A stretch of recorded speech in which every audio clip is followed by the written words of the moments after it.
In Chapter 61, Sue BEI skips past a few posts before clicking into one late at night, intending to sleep after reading. The post quotes a chilling line, "Don't put too much faith in your teammates," originally said by Sue BEI himself, and instantly the comments ignite with interpretation. One reader believes the word companion is actually Sue BEI referring to himself, warning both Mo Xiaotian and perhaps his own heart. They imagine a haunting future arc where Sue BEI, overwhelmed by destiny, turns against everyone. The readers are captivated, praising the insight and begging someone to turn that idea into a real storyline. Number 3, couldn't hold back their admiration. OP nailed it perfectly.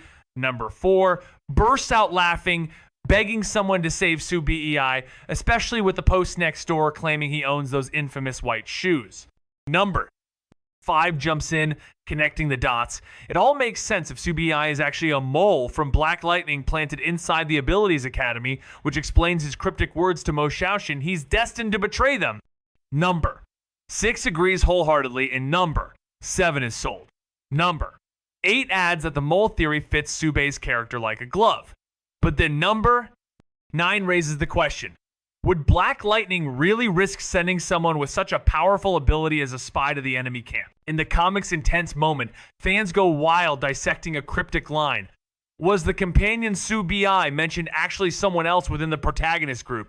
One viewer suggests he may have used the Gear of Destiny to uncover a hidden traitor, prompting his warning to Mo Xiaotian. Another agrees, finding the theory compelling, while others express disbelief or simply hope there's no mole at all after all. The characters seem too pure. Some suspect Sue BEI might not be the traitor himself, as that would feel too obvious. A final voice offers a fresh angle. Maybe that line wasn't about someone else at all, but drawn from Subei's own haunting past. As the forum buzzed with speculation, number 56 responded with curiosity. Number 57 craved more twists. And number 58 confessed the desire to see the carefree dragged down by destiny, while number 59 found comfort in shared cynicism. What started as a half-serious remark from Sue BEI unexpectedly sparked a storm of interpretations, even ones he hadn't imagined, giving him more room to maneuver.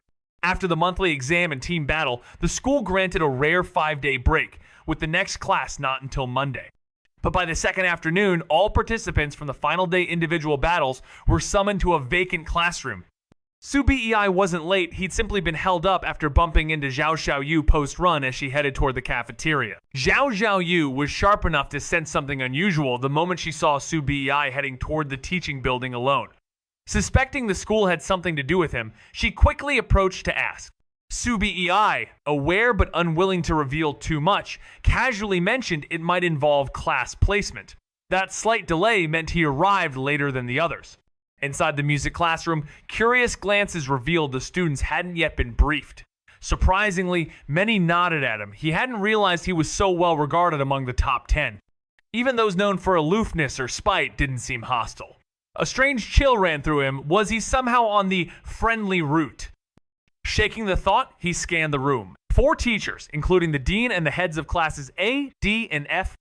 While most wore satisfied expressions, Manhwa from Class F looked especially sour, glaring at Sue BEI like he had a personal grudge. When all were seated, the dean wasted no time. The reason they were gathered? The monthly exam. The announcement came, and Jiang Tianming's team was declared the winner of the team competition. Their expressions lit up with joy, and Lan Subing felt the same, imagining how she'd boast to her parents. But the dean's next words killed her smile. There's an award ceremony on Monday. Be there by 7:30 a.m. He wasted no time before adding, many of you took part in the crisis mission yesterday. Understand that some people are keeping an eye on you. His words rang true. Black Lightning had targeted the first years, and the top-ranked students were the most valuable targets. The school, aware of this threat, had a plan. For your safety, we're not announcing the rankings. Instead, we're opening the S-class early and including the top 10. The dean explained further, the S-class admits 15 students every year. The stakes were higher than ever. The dean stood firm, announcing that training would begin early this year, no waiting for winter break. The students' faces lit up with a mix of awe and disbelief. The mysterious S-class, once just a whispered legend, was now their reality. For the main group, it felt like stepping into a dream. Watching their reactions, the dean gave a satisfied nod, then dropped the hammer. While S-class students enjoy top-tier resources and protection, they must bear heavy responsibilities. She didn't say exactly what those were, but the warning was clear: fail and you're out. Though the official quota was 5 dismissals, last year's brutal truth was only 5 remained. That sobered the room fast. Dismissal didn't mean expulsion, but pride was on the line.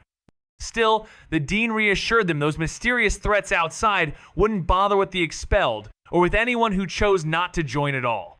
Her confidence was absolute. In the past, the Academy's powerful protection ensured no S-class member ever died during missions. With this in mind, the Academy never forced anyone out of the S-class. Students were always encouraged to join without fear of underhanded tactics. The dean turned to the group. Is there anyone who doesn't want to join? If you don't, you'll be assigned to Class A. It's safer with excellent resources. She added with a hint of fairness. For those without big ambitions, Class A might actually be the better choice. But no one raised their hand. They'd all fought hard to get here who didn't have ambitions of their own. Even if some doubted their abilities, refusing to join was unthinkable. The dean, used to this response, shook her head slightly. She didn't know how many would succeed or fall, but once the choice was made, the path ahead was sealed. With a sigh, she turned to Meng Huai. Xiao Meng, your turn to speak. The dean smiled at the puzzled faces, explaining, Xiao Meng will be your homeroom teacher. He used to teach S-class, so don't worry. Since most of you come from Class F, you'll adjust fast. With that, she and the other teachers left, leaving Meng Huai to take charge. So, Su Bei finally pieced it all together. Meng Huai's foul mood had a solid reason he'd been forced back into teaching the S-class, even though he'd initially avoided it by taking the Class F role. The kicker? Class F had too many students, which meant he had no choice but to return to the S-class. No wonder he looked ready to explode. The others were stunned. Who would have guessed that the teacher from Class F had once been an S-class pro? Class F had always been looked down upon, and now it seemed that beneath all the chaos, they were trained by a hidden master. When the dean called on him, Meng Huai didn't even bother standing up, just spinning in his chair with a lazy remark, I'd wait until tomorrow when all 15 of you show up. Then, with a cold glare at Class F, he warned them, if you can't handle my training, well. His thumb slid across his neck in a chilling gesture, making everyone shudder at what was to come. As if on cue, Mo Xiaotian, oblivious to the tension, raised his hand with a question about the team competition, surprising everyone by actually asking something useful. Curiosity buzzed in the air, but no one dared to ask the question. They were all too aware of the tension, especially with Meng Huai's intimidating glare, leaving everyone too cautious to speak up. Then, like a breath of fresh air, Mo Xiaotian, the most direct member of the group, stepped in. He asked the question that was on everyone's mind without a second thought. What they didn't realize was that if anyone should have hesitated, it was Mo Xiaotian. After all, as a member of Black Lightning, asking such a question might raise suspicions about him. Was this a move by Black Lightning to send him in as a mole? Maybe. Or maybe there was some strange luck at play.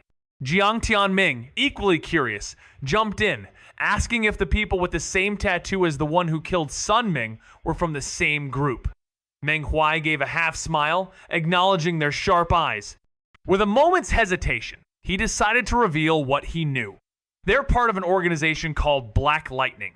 This group specializes in capturing young, arrogant ability users for their research. His words were chillingly casual, almost like he was warning them of a wolf preying on naive children.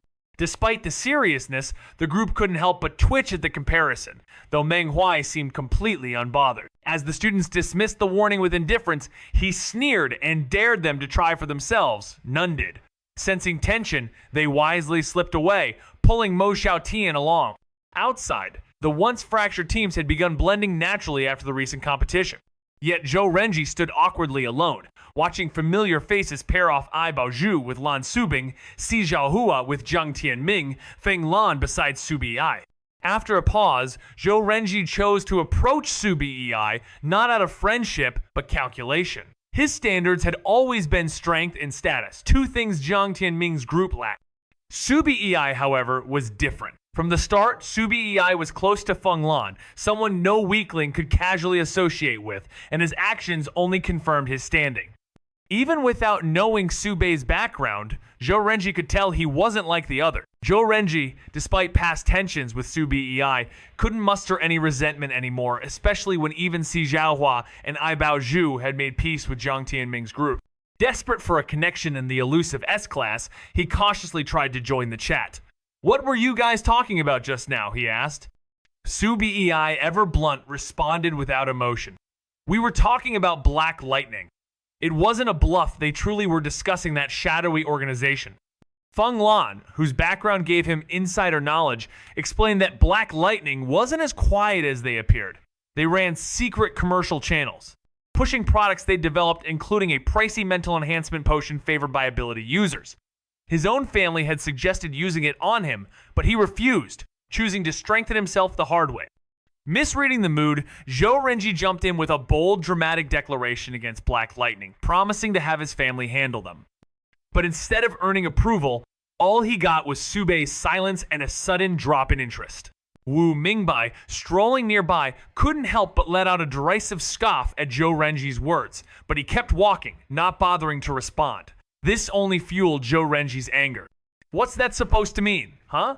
You don't think my family can handle it? Stop judging the elite with your peasant eyes," he shot back. Si Zhaohua, unable to watch his friend spiral, intervened calmly. "Enough, let's head back to the dorm." His simple suggestion instantly wiped away Zhou Renji's fury. With a forced smile, Zhou Renji eagerly agreed. "Coming, let's go!" As the two of them walked off, Si Zhaohua couldn't help but sigh. Nearly a decade of friendship with Zhou Renji since elementary school had given him a strange sense of loyalty. But deep down, Si Zhaohua knew that his friend's arrogance made him impossible to truly like. While everyone was deep in tactical talk, dissecting Black Lightning, reviewing failures, stacking defense tools, and plotting escape routes, Zhou Renji stood out as the lone wolf who boldly believed his family could take on the whole organization. Si Zhaohua, overhearing this, was left speechless, knowing full well that even Zhou Renji didn't truly believe it. Despite his high academic ranking, the deep-rooted family-first mindset he was raised with made denial impossible. And while Si Zhaohua understood that this kind of brainwashing wasn't uncommon, it didn't exactly make Zhou Renji any more popular. Observing how Si Zhaohua tried to protect Zhou Renji's pride, Su Bei quipped with a straight face that he had the potential to be a male mother. Feng Lan blinked in confusion, only to hear Su Bei calmly explain it meant someone who takes care of others. Lan Subing looked like she'd swallowed something weird, having heard the term before, while Ai Baozhu, still lingering nearby, nodded in total agreement. Though Si Zhaohua always kept a cold and distant front, Ai Baozhu could see right through it. He was actually a softie at heart. Why else would he put up with someone as suspicious as Zhou Renji? And frankly, someone like her. She knew she wasn't the easiest person to get along with, thanks to her spoiled upbringing, but she never apologized for it. Meanwhile, back in his dorm, Su Bei was busy doing something totally unrelated to studying. He dove straight into the forum and posted a bold prediction. Black Lightning had its eyes on the freshmen, especially the top 10 from the individual competition, and the school would have no choice but to act. His wild guess? The S-Class was about to make a comeback, hinted at subtly by the author.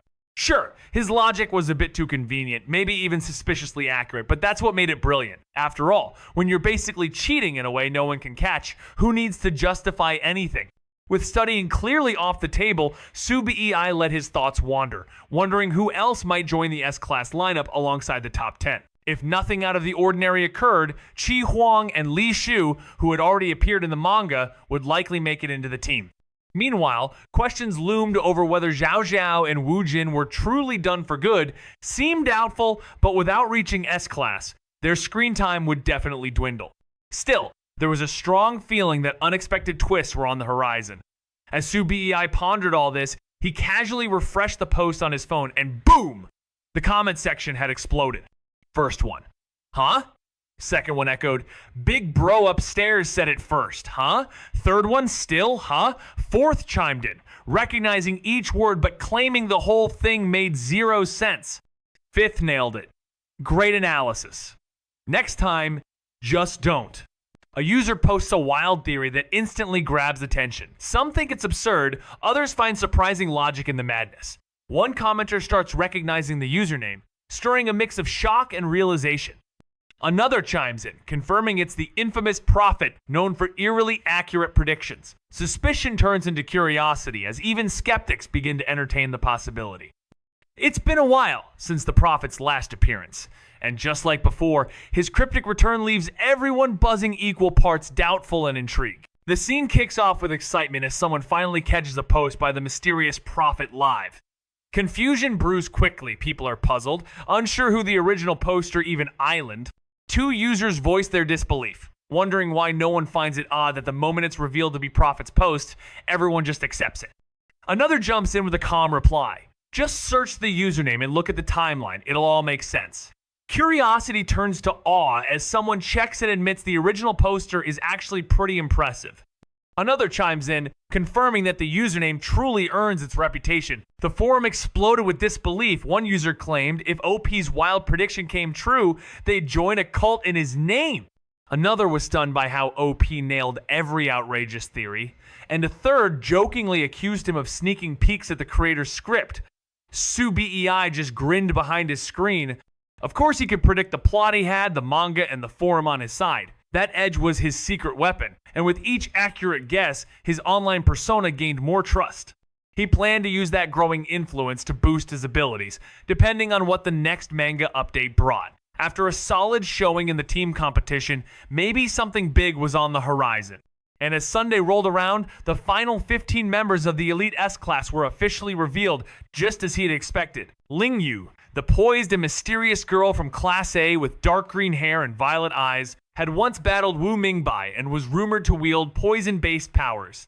Though SuBEI hadn't encountered her, her presence alone demanded attention. Yet on this day, the real shock came when Zhao Xiaoyu and Wu Jin, both from low-ranking Class F, were suddenly among the chosen ones. The room froze in disbelief. Their past performances were decent, but S-Class material? Really? Just as murmurs grew, manhwa stormed in, snapping his fingers with sharp precision and challenging the silent judgment in the air. Looking down on them? He asked, clearly aware of the brewing doubt, especially from Class A elites. He then tossed the floor to Zhao Xiaoyu, who, unfazed, offered a warm smile and a confident reply. The S-Class valued more than raw power talent came in many forms. When someone attempted to question her merit, she deflected smoothly, inviting everyone to see her worth through collaboration.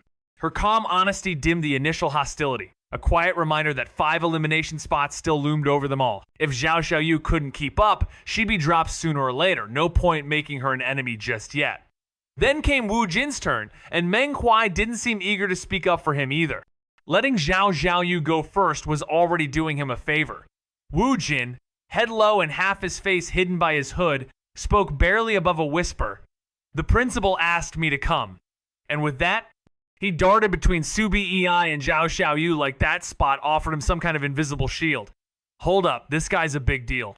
No one really knew the Ability Academy's principal personally, but in the abilities world, his legend loomed large.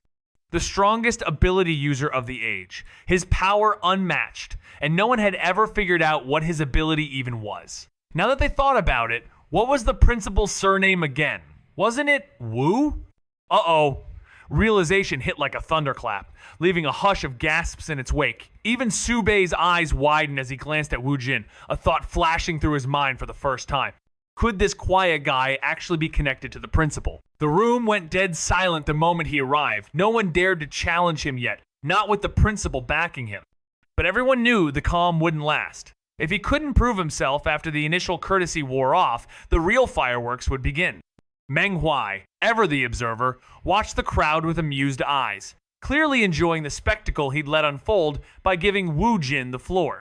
Once satisfied, he claimed his seat behind the lectern and gave the order. Introductions, one by one. These people were going to be teammates, after all. As abilities were revealed, SuBEI stayed sharp, especially when it came to the 2 unknown variables, Li Shu and Lingyu. Li Shu stepped forward with a polite demeanor and a power labeled Illusion. It sounded simple, maybe even weak at first glance, but the potential was there, buried beneath layers of inexperience. What really caught SuBEI off guard wasn't the ability, it was the oddly unsettling way Li Shu spoke. Something wasn't quite right, and Su Bei wasn't sure yet if it was harmless or dangerous. Then came Ling Yu, calm and direct, announcing his power, Plague. It wasn't flashy, and it wasn't quick, but it was lethal in its own terrifying way, silent, spreading, and nearly impossible to cure once it took root. Silence gripped the room. Plague wasn't just a word, it was dread incarnate. No one saw it coming, and the fear was instant.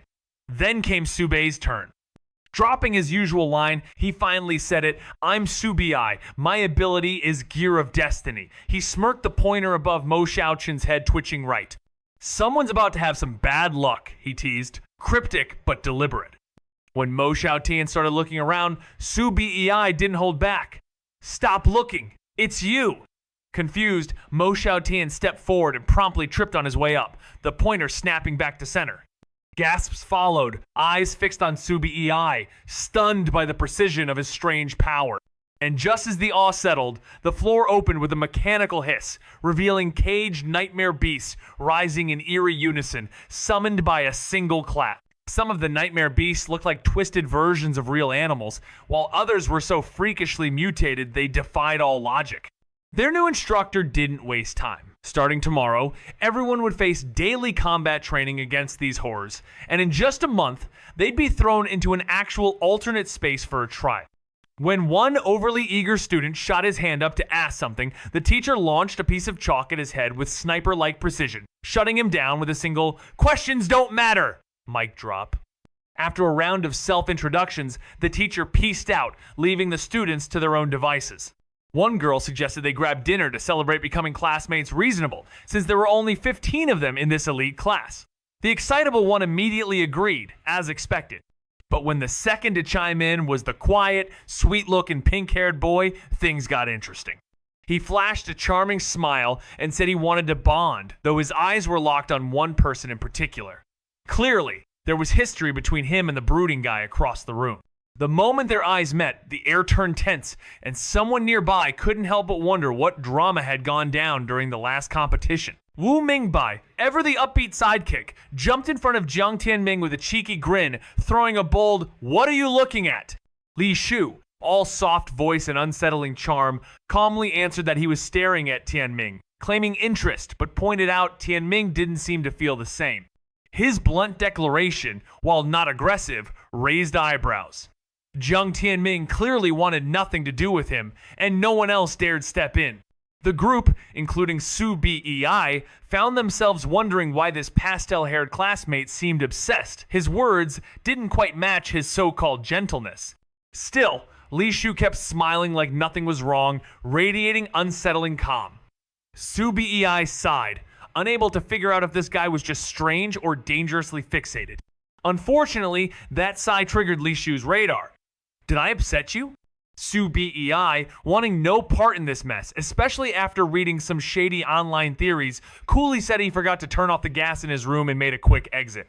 Behind him, Mo Xiaoxin blinked and asked, "Do our dorms even have gas?" "Idiot!" someone snapped. Wu Mingbai smacked him without a second thought and turned to Zhao Xiaoyu, brushing off the idea of a gathering everyone already knew each other, after all. Zhao Xiaoyu, quick to pick up on the awkward vibes, grabbed the chance to bail and called out to Subing to leave together. Subing, ever the socially anxious one, nodded without hesitation and left with her, while the rest slowly drifted away, leaving Li Shu behind, still smiling that gentle, unreadable smile. Alone now, he chuckled to himself. Su Bei really was something else. Meanwhile, back in the dorms, Su Bei gave it a moment's thought before knocking on Feng Lan's door, catching him just as he was about to head out with his meal card. Great timing. They walked together, and Su Bei didn't beat around the bush. Had Feng Lan used his prophecy for the month? Feng Lan blinked, answering that he had. Why the question? Su Bei shrugged, just curious to see what it looked like when someone with a real ability used it. Feng Lan just shook his head. It wasn't all that special. With a flicker of surprise and a thoughtful nod, Su Bei listened as Feng Lan, serious and reserved as ever, explained that his prophecy ability worked differently. Instead of revealing the prophecy outright, Feng Lan invited Su Bei to visit his home during the Shaijin Festival, a 3-day event known among the younger crowd as the Flex Festival. Caught off guard by the sudden invitation, Su Bei chuckled and asked if it was really that serious. But Feng Lan wasn't joking. His golden eyes carried the weight of tradition. The Feng family, long steeped in the art of prophecy, housed countless ancient texts on the subject. And while visiting meant risking a recruitment pitch from the elders, Feng Lan made it clear that Su Bei could say no.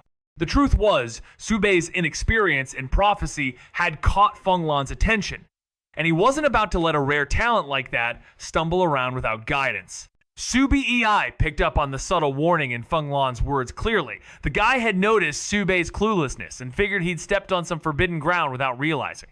Yet instead of mocking him, Feng Lan offered to share rare, insider knowledge about prophecies, and that generosity hit Su Bei right in the feels. Still, something didn't add up. They weren't exactly besties. They'd only known each other for a month. Tops. And while anime friendships often hit fast forward, it seemed unlikely that someone like Feng Lan, heir to a powerful family and no one's fool, would help without a deeper reason. Suspicious but curious, Su Bei threw out a half joke. So generous? The unspoken punchline being something a lot more flirty. Feng Lan caught the hint and responded with a loaded look, revealing that it all tied back to this month's prophecy. Now Su Bei was hooked. What kind of future vision had Feng Lan seen that involved him so deeply? He pushed further, asking about something Feng Lan had left hanging. What did he mean about their abilities being different? Feng Lan paused, then explained they weren't the same, but they weren't entirely different either. When Su Bei was asked if what he said was a prophecy, he paused, then nodded. He knew prophecy abilities were rare and came with long cooldowns, so using one now didn't make much sense. But his curiosity got the better of him. Could Feng Lan, with all his knowledge, cook up a believable explanation? If so, Su Bei could spin it into something new and dazzle the audience again. If not, no problem. He had a backup ready. Luckily, Feng Lan delivered. Seeing flashes of prophecy suggested high compatibility with the ability. It didn't exactly power him up, but hey, more fragments meant more chances. Su Bei asked if Feng Lan experienced the same thing, and he nodded he'd lived it. The next morning, Jiang Tianming's crew got to the auditorium early for the award ceremony. As they waited, Mo Xiaotian leaned in, all mysterious, claiming he'd improved the most during the team comp. Mu Tiren, intrigued, bit the bait. How so? Feng Lan's invitation to Su Bei wasn't just a casual gesture, it was a calculated move to strengthen him. But what kind of prophecy could push someone like Feng Lan to personally guide Su Bei? Was it all about him, or did it affect others too? Curious, Su Bei tested the waters, asking why only he got the invite, why not include the whole S-Class, since the Feng family wouldn't mind expanding their network of powerful allies. Feng Lan hesitated, admitting he had no real reason to invite the others. Su Bei, catching on, casually suggested using the Shaijin Festival as an excuse.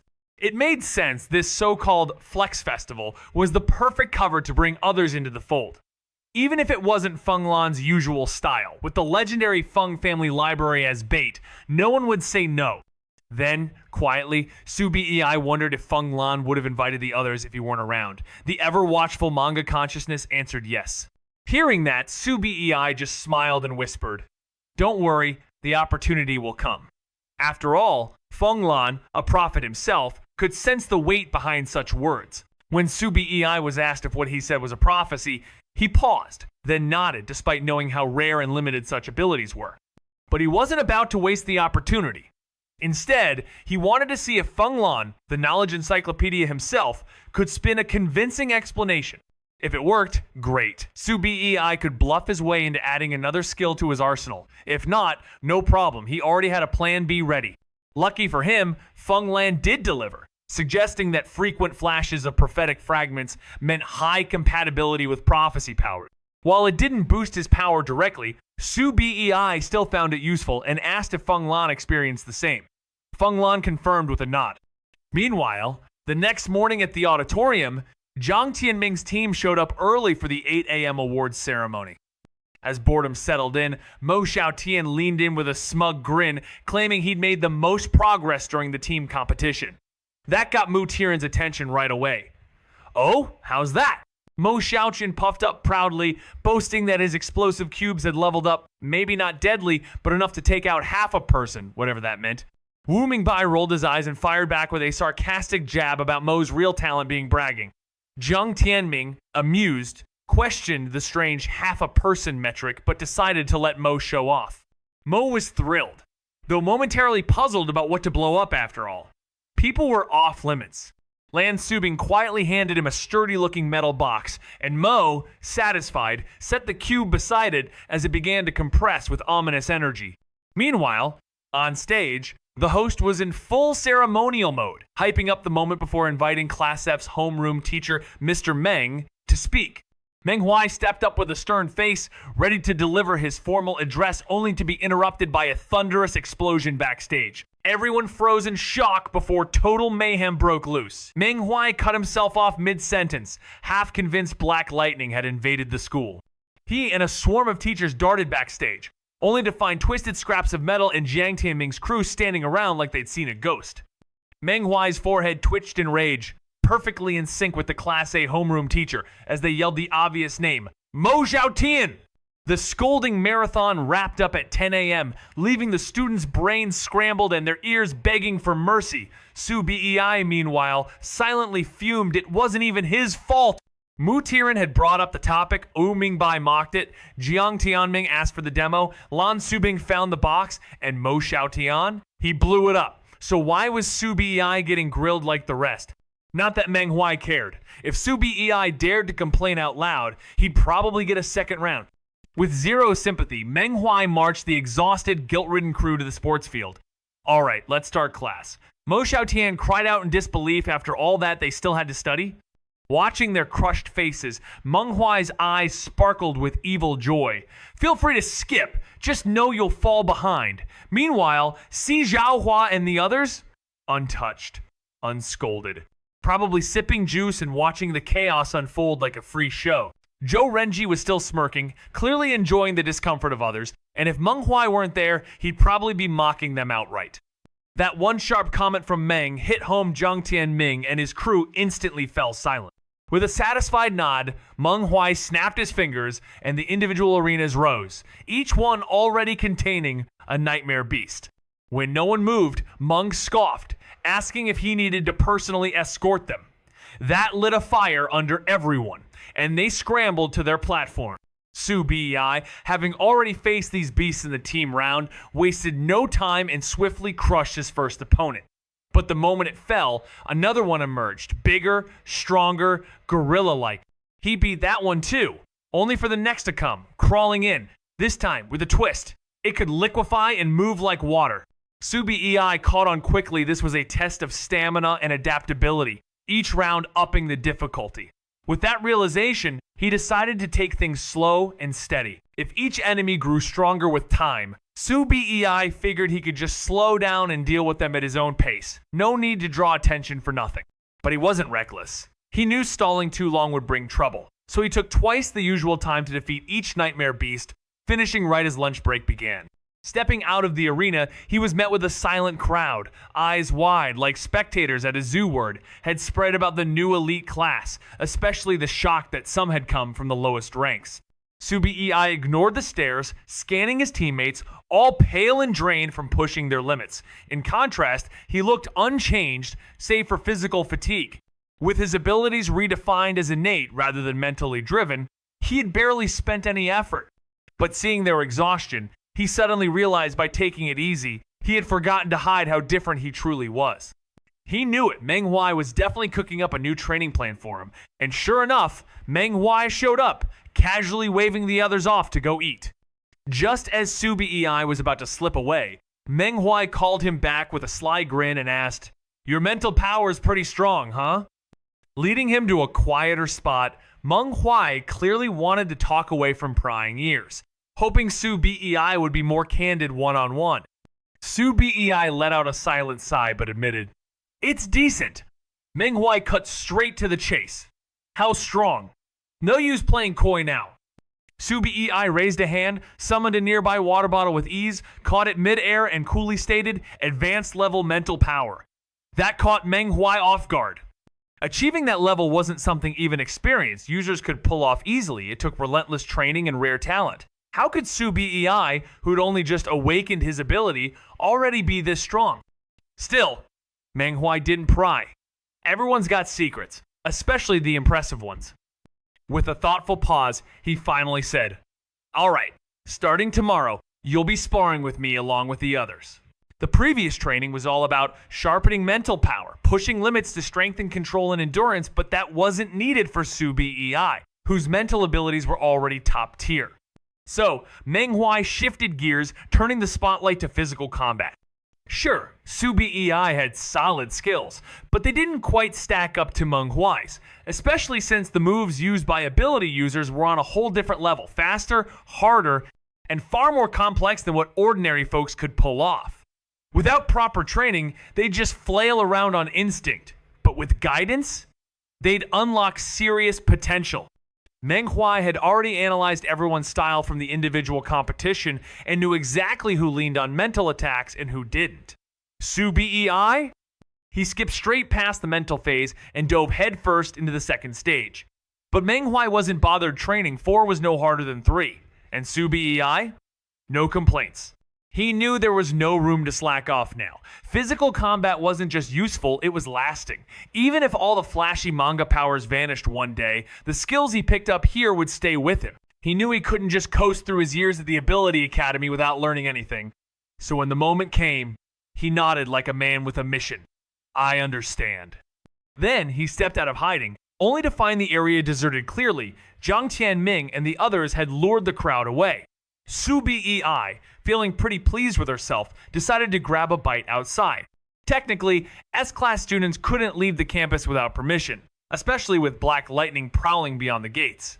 But the nearby snack street was fair game. By afternoon, it was back to class cultural lessons this time. And the S-class had its own building. The upperclassmen were still off on training missions, so the place was theirs for now. Inside the bright, roomy classroom, everyone settled in according to their quirks.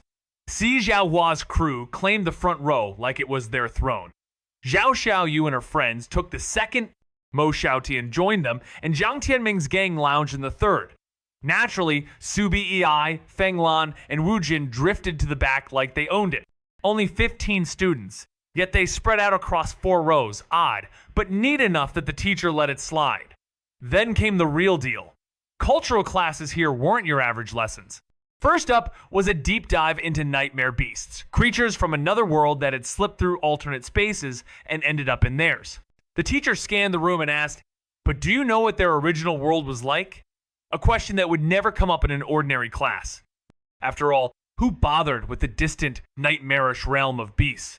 But for these extraordinary students, it was essential knowledge. Some already knew thanks to their privileged backgrounds, but kept quiet. Mo Xiaotian, ever the actor, grinned and shook his head, pretending ignorance. The teacher revealed the truth. Early explorers had entered that realm and described it as a bleak world of black, white, and gray, where even their own colors faded away. Then came a PowerPoint, unveiling even stranger facts, like how joy drained your power in that place. Su Bei perked up, remembering how teachers had always nudged them toward positivity. Was there a deeper link between the nightmare realm and emotions? Maybe, just maybe, understanding that bond could unravel the mystery behind the imbalance of power. But as class ended, Su Bei shelved the thought for now. The Nightmare Beast topic was massive, and with a whole month ahead to explore it, there was no rush, answers would come naturally. After a grueling morning of non-stop training, one student flopped onto a desk, whining about the exhaustion, and though the others stayed silent, their weary faces said it all. Fighting wave after wave of nightmare beasts without rest had drained them to the bone, but they hadn't held back. Each clash had been all out, no shortcuts.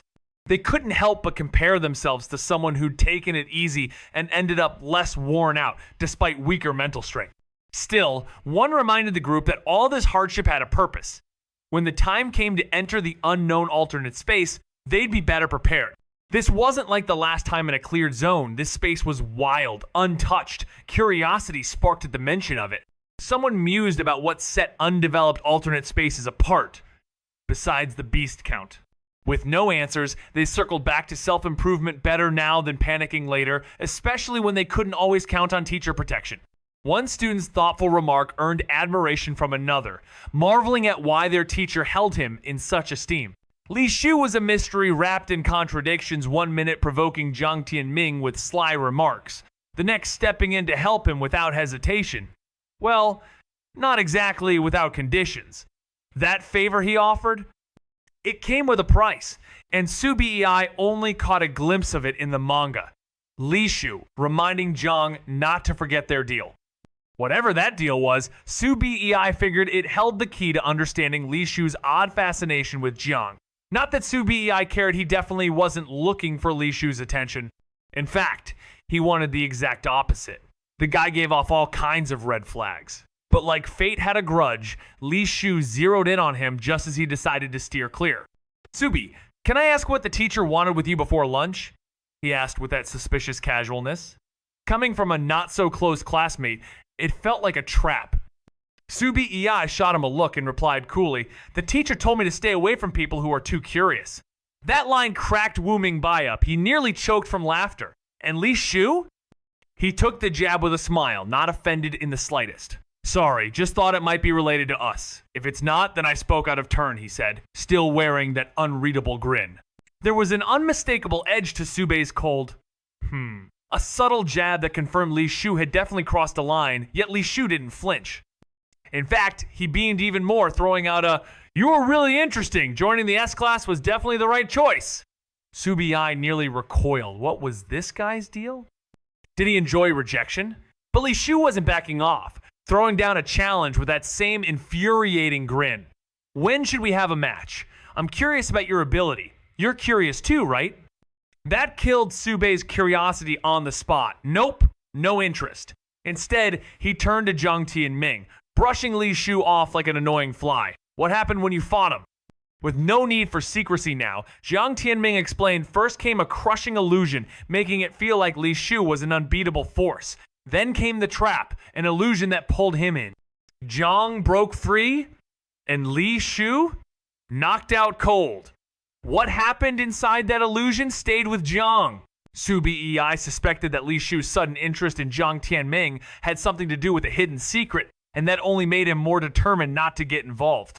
After all, his own past was even more tangled, and he couldn't risk anyone digging into it.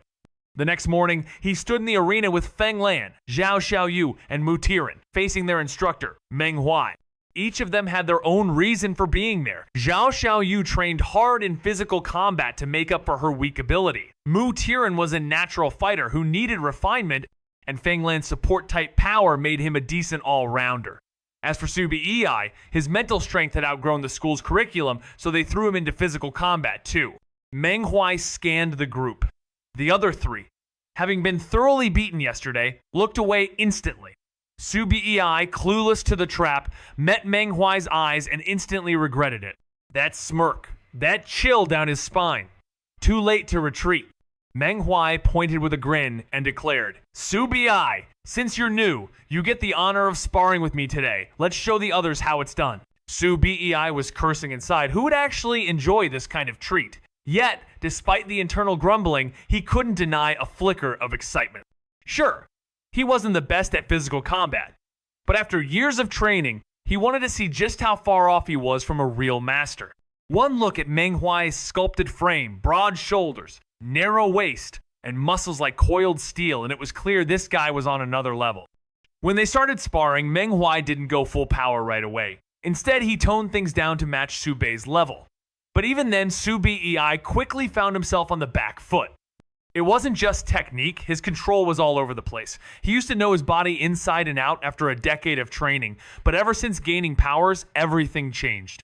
His strength and speed kept rising like a runaway train, and he hadn't caught up. Now, he was like one of those newbies who shatter glasses just by picking them up wrong. In fights, he felt off balance too fast, too strong, yet never precise. Every punch was too much, every move too rough. And against Meng Huai, that difference was painfully clear. Where Meng Huai moved like water, Subei stumbled like a clumsy bear. At least that's how it felt to him. Meng Huai narrowed his eyes, analyzing Subei's movements. This newcomer wasn't just good. He was on a different level. Unlike the trio from yesterday who'd crumbled fast, Subei held his ground, dodging and striking with precision. Sure, his power control wasn't flawless, but it was far more refined than the rest. At least he hadn't shattered anything by accident like Jiang Tianming or even the overly careful Mu Tiren. Mu Tiren watched from the sidelines, impressed but self-aware. He'd lasted under Meng Huai's blows by sheer grit, while Su Bi fought back with calculated counters and actually landed a few solid hits. Zhao Xiaoyu couldn't catch every move, but the duration alone said enough Su Bi was doing more than surviving. Meng Huai had gone easy on them all, sure, but today Su Bi had already outlasted the previous record and was even managing to exchange real blows with their instructor. Feng Lan, meanwhile, wasn't thinking too hard. He was just excited at the idea of sparring with Su Bi during breaks, figuring if he had to lose anyway, he might as well lose to someone he liked. Then, just as things started getting serious, Meng Huai shifted tactics, having finally read enough of Su Bei's style to go all in. After wearing Su Bei down with a deceptively friendly approach, the atmosphere shifted in a flash. His opponent's attacks became swift and overwhelming. Su Bei, drained and barely holding on, was quickly taken down. But instead of sulking, he simply lay back on the ground, totally unfazed. He'd been knocked around plenty during training with his old man and wasn't the type to cling to pride. Relaxing with one hand behind his head, he casually asked if there was any of that miraculous healing water left over, the kind that had once made him feel truly alive. His opponent just chuckled and told him to get up if he wasn't tired. Su Bei immediately whined that he was, tossing in a cheeky line about trusting in the teacher's judgment even if he couldn't trust him. Brushing off the sass, the teacher launched into a breakdown of combat techniques from their fight. After Su Bei recovered, it was time for paired sparring. He was matched with Feng Lan, while the other two students naturally paired off, balancing skill levels in their small group of 4. Meng Huai quickly caught on this training setup was a mess. The skill gap was glaring. Su Bei was a powerhouse, and sparring with Feng Lan was like babysitting. Meanwhile, Mu Tiren had it slightly better with Zhao Xiaoyu, who, despite being the weaker partner, had some real fight in her. She'd thrown herself into combat classes right after awakening her powers. Not much time to master anything, but she wasn't a total rookie either. Meng Huai didn't waste time. He shut down the mismatched pairs and reshuffled the lineup. Su Bei back with him, and Feng Lan tagging with Zhao Xiaoyu against Mu Tiren. It was a smarter setup. Mu Tiren finally had his hands full, and Su Bei could actually be pushed to improve. Sure, it meant more work for Meng Huai, but hey, that's what good teachers do. By lunchtime, everyone was wiped out, pale, drained, sprawled out on the sports field with zero energy left for food. Watching from the sidelines, the other students couldn't help but respect them. S-Class might have the title, but nobody said it was easy. Under the weight of brutal training, even the spectators doubted they could handle it themselves. Some onlookers had enough sense to stay quiet, but others, not so much. The moment Meng Huai walked off, they began whispering, more like broadcasting their thoughts. I get it if A-class students move up to S-class, but how did D and F-class students sneak in? One sneered. Another tried to play nice. Maybe they've got something special. But the rebuttal came quick. Special? Some of them can barely do anything. The whispers grew louder and more ridiculous, clearly meant to provoke. 5 whole minutes of this nonsense passed, and the S-Class crew heard every word. Before anyone else could step up, Si Zhaohua snapped. He'd lost to Jiang Tianming once, and now they were calling Jiang trash? What did that make him? Fueled by rage, he marched over with a chilling grin. If you're so mad, why not take it to the teachers, the dean, or even the principal? Whispering like that's gotta hurt your throat. The 2 Class B loudmouths froze, clearly not expecting to be called out by the top of Class A. Guess they thought everyone hated the F-Class. Turns out, not today. Wu Mingbai flashed a sly grin and declared with confidence that no one would dare spread rumors again, clearly putting the blame on the duo if it happened. Su Bei nearly burst out laughing, instantly catching the hidden jab. Classic Wu Mingbai, sharp as ever. After they left, Chi Huang couldn't help but ask Su Bei when he'd recorded the incriminating chatter. Calmly, Su Bei explained it was after they had gone on non-stop for a whole minute. He wouldn't have bothered if it had just been petty jealousy. He sent the recording to their S-Class group chat and then promptly deleted it from his phone, not willing to waste storage on junk. Strangely enough, from that day forward, gossip nearly vanished, and even the daily audience outside training faded away. Turns out, those two were more capable than they looked. A month flew by, and their progress was obvious. Intense training had sharpened their skills, and the switch from basic meals to premium nightmare beast meat had pushed their physical strength to a whole new level. They weren't entirely reborn, but definitely transformed, and Su Bei, though still unable to defeat Meng Huai, could now hold his own twice as long without feeling powerless. The school had sent out a notice. Training in an alternate space starts tomorrow, no return date given. Naturally, the meeting point was the school sports field, and everyone showed up half an hour early, ditching their uniforms for a change. This time, they were better prepared, each hauling their own backpack like pros. When Mo Zhaoshin asked what everyone had packed, he proudly pulled out jelly, chips, and chocolate, only to get a smack on the head from Meng Huai, who popped up out of nowhere, half scolding, half laughing at the snack stash. "Is this a field trip to you?" he snapped. And honestly, it kind of felt like one. Mo Xiaodian just rubbed his head and laughed, saying he regretted not bringing snacks during the team competition. His antics broke the ice, and soon others were showing off their gear. Wu Mingbai had the whole survival kit: dagger, lighter, compass, water the works. Jiang Tianming, not to be outdone, revealed a stash of sleek hidden weapons, custom-made, razor-sharp, and tailor-fit for his abilities. The Lan family had clearly invested in him, and with good reason. Everyone had their own quirks when it came to packing. Wu Mingbai had a mysterious item with special abilities, kept hidden until the right moment. Ling, you arrived, flaunting an MP3 player, clearly aiming for maximum coolness.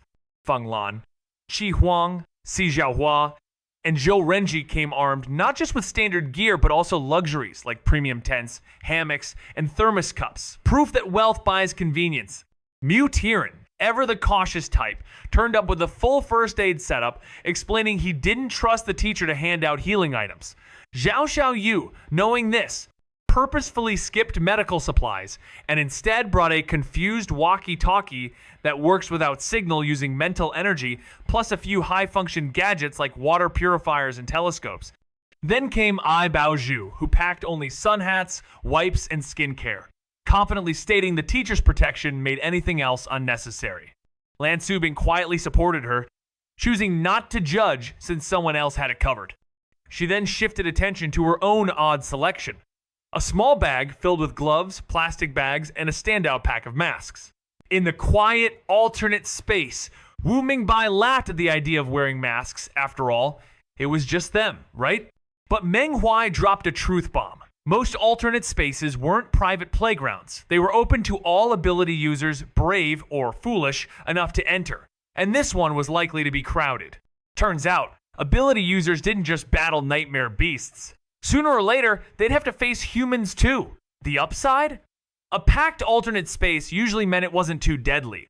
The Academy had carefully chosen this location for S-Class first years to rub shoulders with veterans without diving headfirst into danger. No need to risk lives after just a month of training. But Lan Subing, blissfully unaware of all this, had packed masks just in case, only to find out they'd actually need them. Her mood crashed, and she silently masked up, retreating like a scolded kitten. That's when she noticed Wu Jin so quiet and unassuming that she'd nearly forgotten him, also masked. The sight brought her a flicker of relief. At least she wasn't the only one freaking out.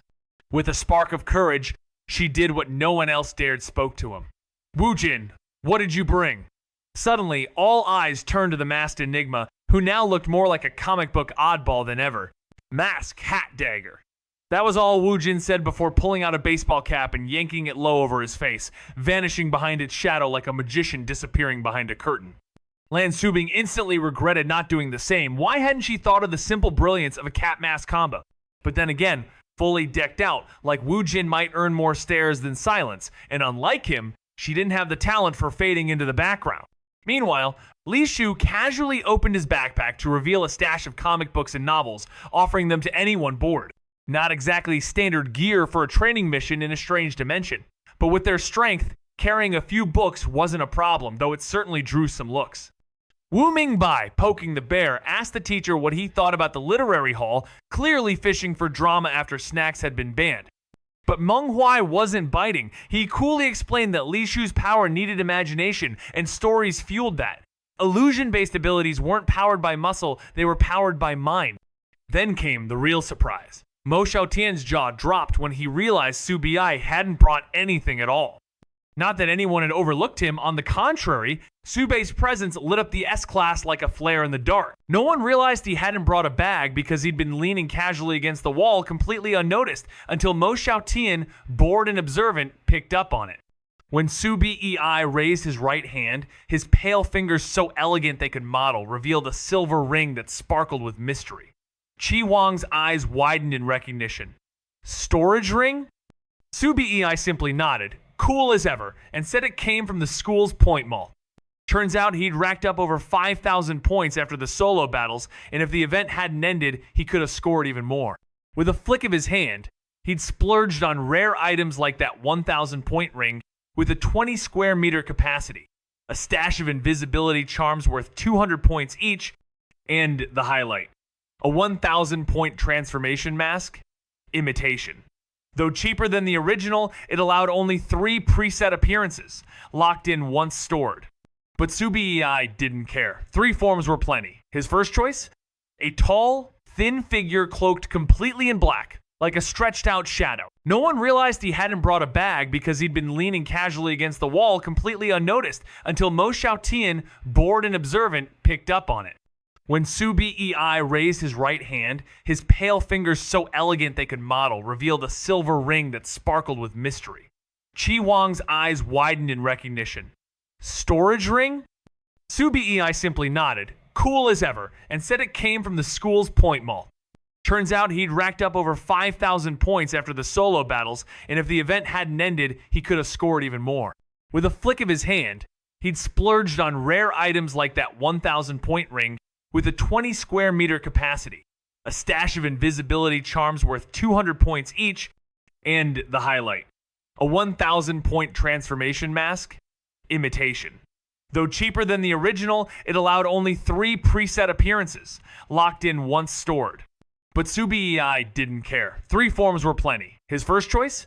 A tall, thin figure cloaked completely in black, like a stretched out shadow. A black mist in place of a face bolt, right? No disguise was the disguise, especially when working with an organization like Black Lightning. He wasn't worried about people seeing through the illusion. Changing faces was practically routine in these circles. Su Bei just needed to casually mention trading for the transformation mask, and anyone with a brain would connect the dots. It was him all along. Once the group finished chatting, Meng Huai quietly led them through the library and out a usually locked back door. One Su Bei had noticed before, but never entered until now. Behind it, a spacious room with a glowing blue archway and 2 maintenance bots humming nearby. Inside stood the school nurse and an unfamiliar chubby teacher who greeted them with a cheerful grin, introducing himself as Lei Zhen, one of their training instructors. Yi Lin, with a flick of her green braid, added that Teacher Lei was a 3rd-year pro whose ability fused support and defense, making him a top-tier backup force at the academy. The students could only gape in awe now. This was next level. Mo Xiaotian burst out excitedly, then turned curious. What kind of power did Teacher Lei have? Lei Zhen coolly revealed it was teleportation, allowing him to jump to fixed or random spots with the shimmering blue portal as proof. Everyone was impressed. Though the range and duration were still unknown, Yilin's admiration hinted at serious power. Ai Baozhu, thoughtful, brought up the next question. What about defense? Without missing a beat, Lei Zhen dropped the answer during teleportation. The target was completely protected. Su Bei, eyebrow arched, whispered to Feng Lan that it seemed the teacher had been dying for someone to ask. Honestly, that wasn't far off. Lei Zhen had answered like he'd been waiting all day. Though Su Bei spoke low, his voice echoed, and Ye Lin had to look away to hide her laughter. Meng Huai didn't bother. He roared with laughter, teasing old Lei about being seen through by a rookie. Lei Zhen, stone-faced, acted like nothing happened and shifted gears, announcing their next step. Once through the portal, they'd arrive at the outer hall of the alternate space. But before that, they needed a briefing. Turning to Ye Lin, he handed it off. Xiao Ye would take it from here. With a smile that didn't quite reach his eyes, he clamped his arm tightly around Meng Huai's neck and growled through clenched teeth. Let's step outside for a little chat. As all eyes turned to the sudden commotion, Ye Lin cleared her throat dramatically, seizing the moment. All right, ignore that focus here. She pointed everyone's attention to the upcoming trip to an alternate space, an officially sanctioned, publicly accessible one where entry required just a small fee and registration, both already handled by the school. Their task now was to learn the ropes, because as ability users, they'd be diving into alternate spaces often in the future. It was a given unless someone planned to ditch the ability world entirely, they'd eventually need to enter these zones for missions that earn decent money by clearing out nightmare beasts. Despite still being freshmen, they were already stepping beyond the academy's walls.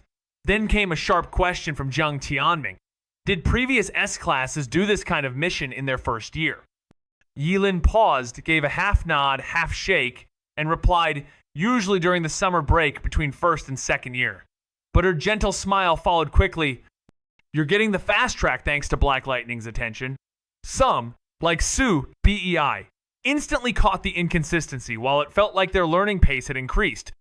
The truth was, the school had simply formed the S-class early to shield them using more resources. The S-class was supposed to follow the usual teaching pace, but something had clearly changed. It was moving way faster than before, and no one seemed to know why. Su BEI noticed this oddity just as Meng Huai and Lei Ziyan returned, looking normal at first glance. But Su Bei's keen eyes spotted subtle injuries. Meng Huai's waist seemed off, and Lei Ziyan's leg looked like it had taken a hit. Meng Huai caught Su BEI staring and shot him a glare, prompting Su BEI to wisely look away. Lei Ziyan, ever casual, checked with Yilin if they were done, receiving a simple nod and a vague remark about understanding things once they got there. Recalling their own experience, Lei Ziyan mentioned how their teachers had been just as cryptic, only advising them to stay close to the instructors and avoid unnecessary trouble. Then came a rare voice, Lan Subing, usually quiet around strangers, softly asked if they had all been classmates. Her anxiety had eased since the monthly exam, and she could now use her voice command ability, though she still struggled socially. Lei Ziyan answered cheerfully, confirming that they had all been in the same class since joining the Ability Academy. Lan Subing's eyes lit up with intrigue, so that's why the teachers seemed so close now. But nearby, Meng Huai gave a cold snort, clearly too proud to admit anything. Yilin caught his reaction with a knowing smile. He wasn't being stubborn, just flustered. With a mischievous glint, she teased, "Don't be fooled by how they act now. They couldn't stand each other at first." That caught everyone's attention. Lan Subing leaned in, curiosity burning, and the group grew silent with anticipation. Meng Huai coughed loudly, trying to shut the story down, while Lei Ziyan practically begged Yilin not to spill the beans, laughing nervously and calling it a foolish past. But Yilin just shrugged and smirked at Lan Subing, saying it was a tale for another time. They had more important things to focus on now. With that, she pressed a button and stepped through a shimmering archway. Meng Huai followed, shooing the students along like duckling.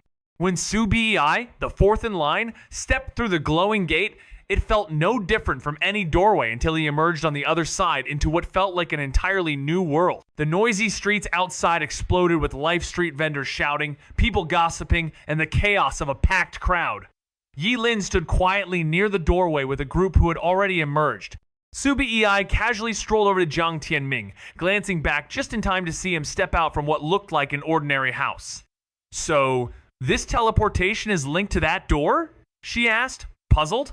Yilin confirmed with a nod, explaining that the anchoring could be set to a location or even a specific door. This time, it was the latter. Thanks to Teacher Lei's adaptable ability, the exit was low profile enough to blend in, as if they were just regular tenants heading out. But when a total of 18 people came out of that same plain door, it definitely raised eyebrows. Sure enough, a lanky man with a wide grin hurried over, greeting them as teachers from an ability academy here on a training mission. In truth, there were 3 institutions claiming the title Infinite Abilities Academy, all seemingly equal since ability users were so rare that even the most minor powers were welcomed, like Su Bei's earlier gear ability. Yet, the fact that the world's top ability user had trained there and had even returned to serve as principal made it crystal clear that the real top-tier academy was their own. No wonder high-caliber students like Si Zhaohua would choose it. Splitting up wasn't a certainty, just a precaution, but the moment the order came down, everyone drifted toward their usual crowd. Familiar faces meant comfort, after all. But Yilin wasn't having it. Calm yet commanding, she stepped in and took control, insisting on mixing things up because they'd be classmates for 3 years. Might as well get used to each other now. Without hesitation, she read off the groups. One led by Si Jiahua, the other by Jiang Tianming. The names called out shattered the existing cliques like a well-aimed strike. Even though it looked fair, Su Bei couldn't help but notice that Wu Jin got lucky. Both people he knew ended up in his group. Coincidence? Yeah, right. And just like that, their destination came into view. A small inn, tall and narrow like a watchtower, hiding a smart interior behind its modest shell. No luxury, just sharp design. He thought they'd be stuck in the alternate space for a long haul, just like during the team competition, but the possibility of coming out before nightfall? That was music to his ears. Roughing it in the wild wasn't exactly his idea of a good time, and while he was mentally braced for it, comfort still won. Lei Zian laid it out straight. This place was way more dangerous than the last, and even with guardians in tow, staying overnight was a no-go. Mo Xiaoqian and Ai Baozhu lit up at the news. One was all about the buzz of crowds, the other practically heard the call of the shops. Su Bei squinted and muttered, "This is starting to feel like a field trip," earning a laugh from Si Zhaohua, who remembered the classic schedule: morning fun, evening freedom. But Lei Zian smirked and shattered that illusion fast. Your morning won't be fun and games. Their guardians would only step in for real danger. Meng Huai, hearing that, snapped out of cruise mode and reminded them to get serious. 15 people needed a battle plan, split into 2 teams just in case they got separated. No plan meant chaos, and chaos meant accidents. He had no plans to clue in the students beforehand, brushing it off with a vague, "let's take it one step at a time." Su Bei, catching the tone, could tell Meng Huai knew the truth but wasn't talking. One raised eyebrow later, Su Bei mentally crossed out the mask theory.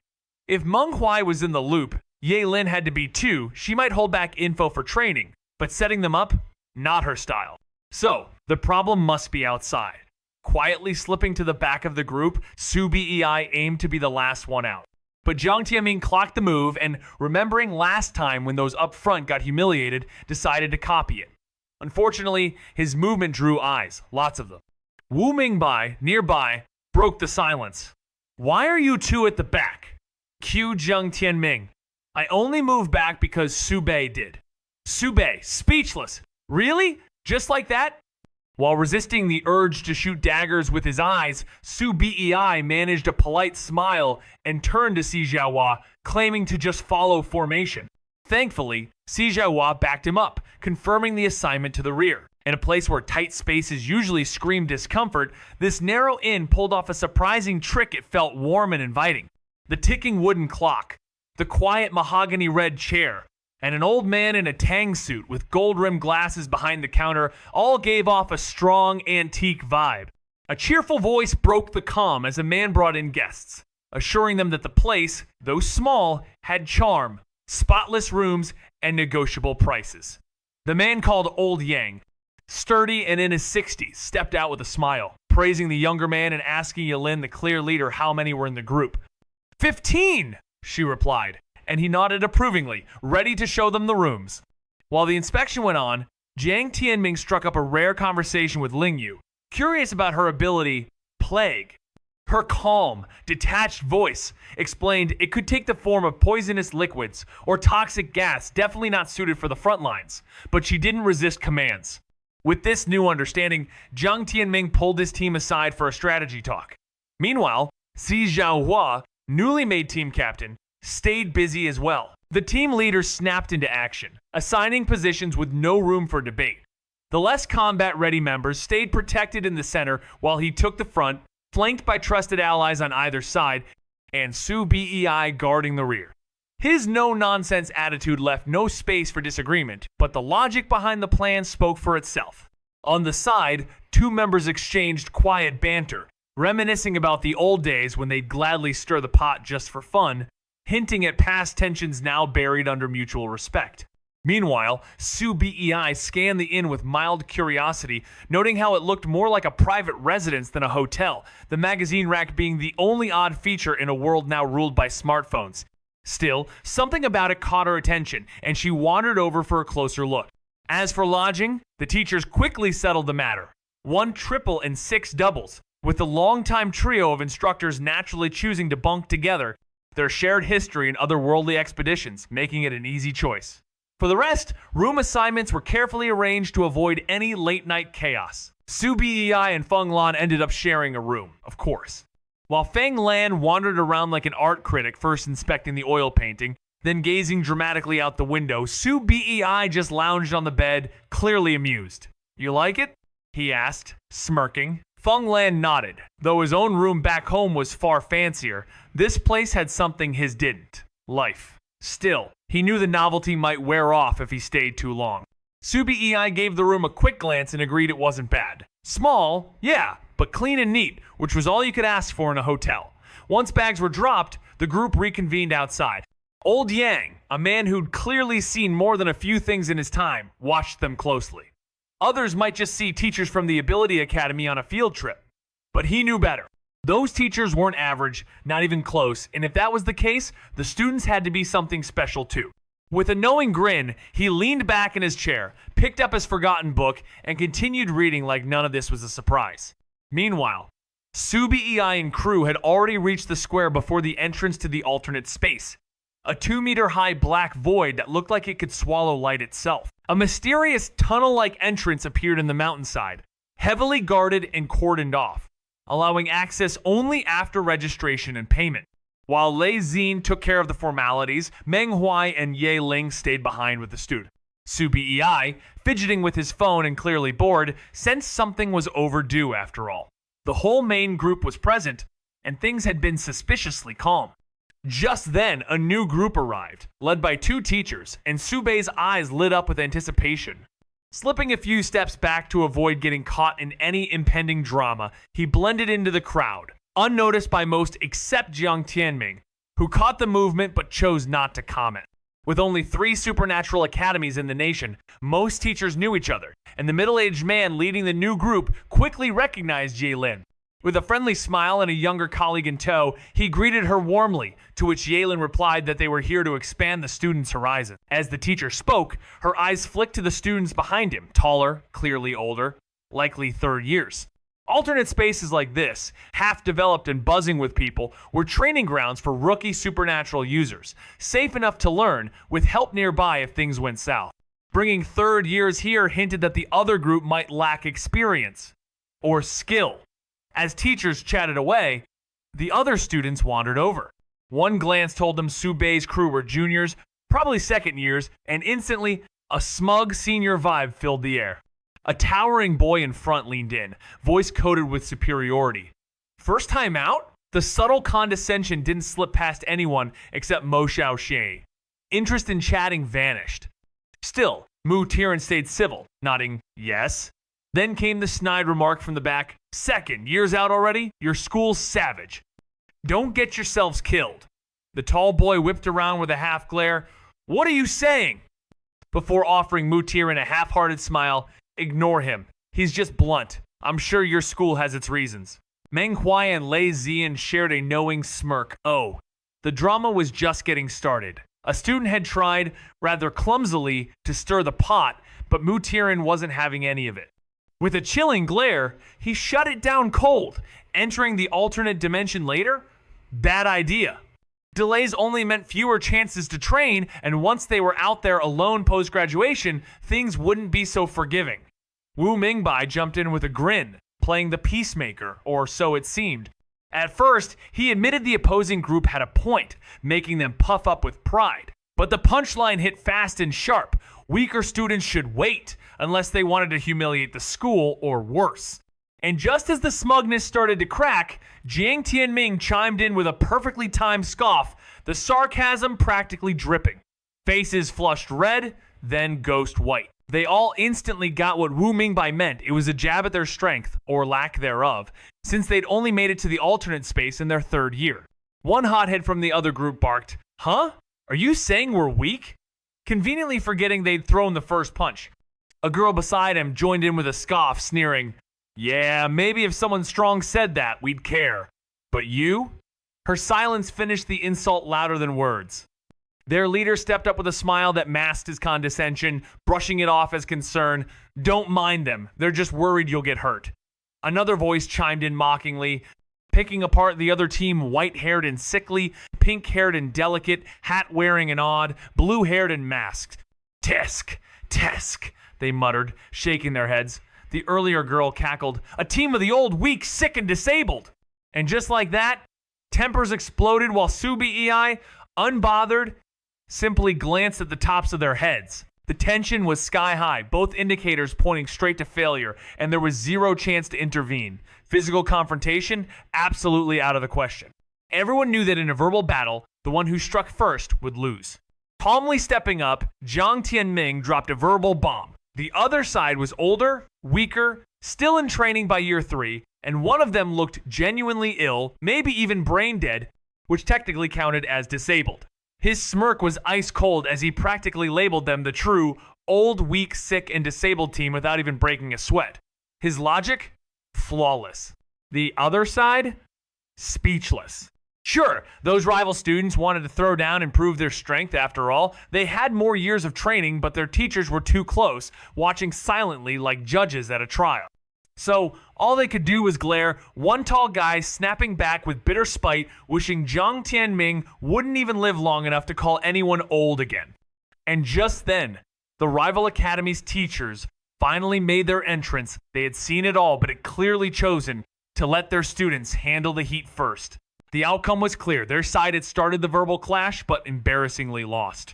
For the two teachers involved, it wasn't the sting of their students being insulted that bothered them, but rather the shame of picking a fight and failing to win. With faces colder than ice, they silently gathered their group and left without a word. Once they were gone, Meng Huai stepped in with a smirk of approval, telling the students they defended their school's honor well, but warned them not to lose their edge when the real fight came in the alternate space. Si Zhaohua, composed yet simmering, asked which academy their opponents came from, clearly not ready to let the slight go. Meng Huai named it with a meaningful glance, cautioning him not to overstep. Meanwhile, Zhao Xiaoyu turned to Li Shu, puzzled by his earlier calm. After all, the insults had hit several classmates, but Li Shu, normally the one to quietly bear a grudge, had stayed silent. It seemed he was playing the long game, choosing to keep the peace with his future comrade. If someone dared provoke him, Li Shu never held back. During training, when a bystander mocked him, he casually trapped the poor guy in an illusion, making him sprint naked around the field 10 times. No one knew what horrors he saw. When the teachers questioned him, Li Shu blinked innocently and said, "He asked for it, said he wouldn't be tired if he were in my place." So, I helped him test that theory, lightened his load and all. So how could someone like that possibly stay calm when taunted by students from another academy? When Zhao Xiaoyu asked if he was angry, Li Shu tilted his head, pink hair bouncing, and replied sweetly, "Why would I be?" Subi-ei, catching on, immediately asked what he'd done. Only someone who'd already struck back could stay that smug. Li Shu beamed. "Subi-ei, you really understand me. I just gave him some nightmares, that's all." His illusion ability was versatile suggestions, illusions, dream manipulation. Just nightmares? Subi-ei narrowed his eyes but let it go, not wanting to hear that creepy, "You really understand me" again. Meanwhile, Li Shu kept up his innocent act under Subei's gaze. He really had only given them nightmares. But who said nightmares only happen at night? On the other side, the instructor from Tiancheng Abilities Academy glared at his frazzled students and growled, "Back home. Double the training for every last one of you." Provoking others and still ending up humiliated. What a disaster. The young teacher beside him burned with anger too, but kept his cool, reminding Teacher Li that the real showdown awaited them inside the alternate space. A sharp-eyed girl chimed in confidently she'd already tagged the enemy scent, ready to hunt them down the moment they stepped through. The tall, battle-hardened captain cracked his knuckles with a cold glint in his eyes. Let the loudmouths bark, for now they'd be crushed by real power soon enough. Teacher Li didn't argue. He trusted their experience would tip the scales. One more year of training had to count for something, but a shadow loomed in his thoughts, the three opposing teachers. Numbers didn't lie, and 2 on 3 didn't favor them. Turning to Teacher Wang, he asked if he recognized the others besides one familiar name. Teacher Li knew he was different from the rest. No academy, no formal training, just raw power discovered too late. That was how it went sometimes. Not everyone awakened their abilities early, and many had no clue a hidden world even existed. He was one of them just 20 when his powers finally surfaced. After missing his chance to return to school, he poured his savings into becoming an apprentice under an ability user. Thanks to years of relentless training and his impressive talents, he finally secured a position as a teacher at Tianchong Abilities Academy 2 years ago. Since then, he'd had little interaction with educators from other institutions and only recognized one of the 3 Ye Lin, whom he'd encountered a few times. Even teacher Wang couldn't identify the others, only guessing that the heavier-set man taught third-year students and wondering aloud why he was leading the group. Teacher Lee, reassured, turned to the team captain with a calm plan. If they crossed paths, they'd keep interference to a minimum and settle things with a friendly spar. The captain, full of bravado, vowed they'd make their opponents regret it. Meanwhile, Ye Lin had swiftly completed registration and payment while the group squabbled. When Meng Huai made a provocative comment, she shot him a glare but said nothing, simply ordering the group to line up and follow instructions inside, assuring them that the teachers would always have their backs. Watching this unfold, Lan Subing whispered to Ai Baozu, surprised Ye Lin didn't outright scold Meng Huai, and Ai Baozu silently agreed. The ability users had sharp senses, catching even the softest whispers, so when Ye Lin overheard them, she calmly reminded that while being provoked wasn't right, the world of ability users thrived on conflict, and since the students from that academy had already chosen their target, backing down wasn't an option. Lei Xin, strolling beside her, chimed in with a grin, saying they should go all out and not worry, since having someone to back you up only happens during a brief part of life. Lan Subing, unable to hold it in, muttered that teacher Lei's encouraging words somehow sounded oddly tragic. With laughter lingering, they stepped into the lineup and entered an alternate space this time. A desert-like world under a large canopy shielding them from sandstorm. The canopy bustled with ability users resting, chatting, and selling overpriced supplies. Ye Lin led the group forward, explaining that this base was set up to guard against nightmare beast ambushes, and added that while the developed spaces always had rest points, each re-entry required queuing, registration, and another payment unless they stocked up here, though the prices weren't friendly. She gave the area a quick scan and suggested picking up face masks or scarves to make things a little easier moving forward. Lan Subing quietly pulled out a pack of medical masks from her bag and asked if they would work. Ye Lin, unaware that she'd brought them due to anxiety, gently praised her for being prepared. With a valid reason to cover her face, Lan Subing beamed, picked a blue one, and offered the rest to the group. No one turned her down. Subi Ei quickly grabbed a black one, sticking to his usual neutral style. Afterward, they shopped for headscarves to shield themselves from the desert heat, but Su Bei couldn't hide his amusement as Zheng Tianming and the others were coaxed into buying matching pink floral one. That grin didn't last long, though. His face turned serious, alert to the stares around them. With heightened senses, he picked up on the gazes quickly. Others in the group did too. Mutirin whispered to Meng Huai, puzzled by the attention, but Meng Huai and the other teachers already knew the reason. He had no plan to warn the students ahead of time, just a vague, let's take it one step at a time. Su Bei instantly caught the evasive tone. Meng Huai definitely knew the truth but wasn't spilling it.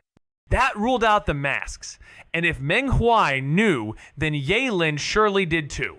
She might keep things quiet for training purposes, but she wouldn't sabotage them. That meant the problem had to be outside. Thinking fast, Su Bei slipped to the back of the group, hoping to be the last one out. But Zheng Tianming spotted the move again. Flashing back to when Su Bei had done the same thing during the Tianzhong Academy debacle and the frontliners had taken all the hits, Zheng Tianming decided to join him. Bad move. Now everyone was staring at them. Wu Mingbai, closest to the pair, broke the silence with a sharp question. Why are you two at the back? Zheng Tianming panicked and immediately deflected. I only moved back because Su Bei did. Su Bei, mentally, seriously? Betrayal, level 100. Forcing a polite smile, he turned to Si Xiaohua, just following formation. Thankfully, Si Xiaohua remembered assigning him to the rear and quickly backed him up. That's right. He told the guy to stay at the back, and just like that, the crowd lost all interest, no grand discovery, just a letdown. Everyone except Zhang Tianming and a few teachers, who knew better, bought the excuse. Zhang Tianming, stubborn as ever, stayed put at the rear with Su Bei, earning himself a cold glare. Feeling guilty, Zheng mouthed an apology, though clearly not sorry enough to promise it wouldn't happen again. Su Bei rolled his eyes. This guy was hopeless. From afar, Lei Zian chuckled at their petty drama, reminiscing about his own youthful days of squabbles and mischief. But Ye Lin wasn't having any of it. She pointed at Meng Huai, bicker, then at Lei Xin, mess around, and finally at herself, watch. Drama was for them. She was just the audience. Meng Huai wasn't about to let that slide, accusing her of quiet revenge over the years. She shot back without missing a beat. It was always his fault for starting it. Yi Lin raised an amused eyebrow, but before things could escalate, Lei Xin stepped in with his usual calm, wondering aloud how Su Bei had gotten the scoop he'd never been to an alternate space, right?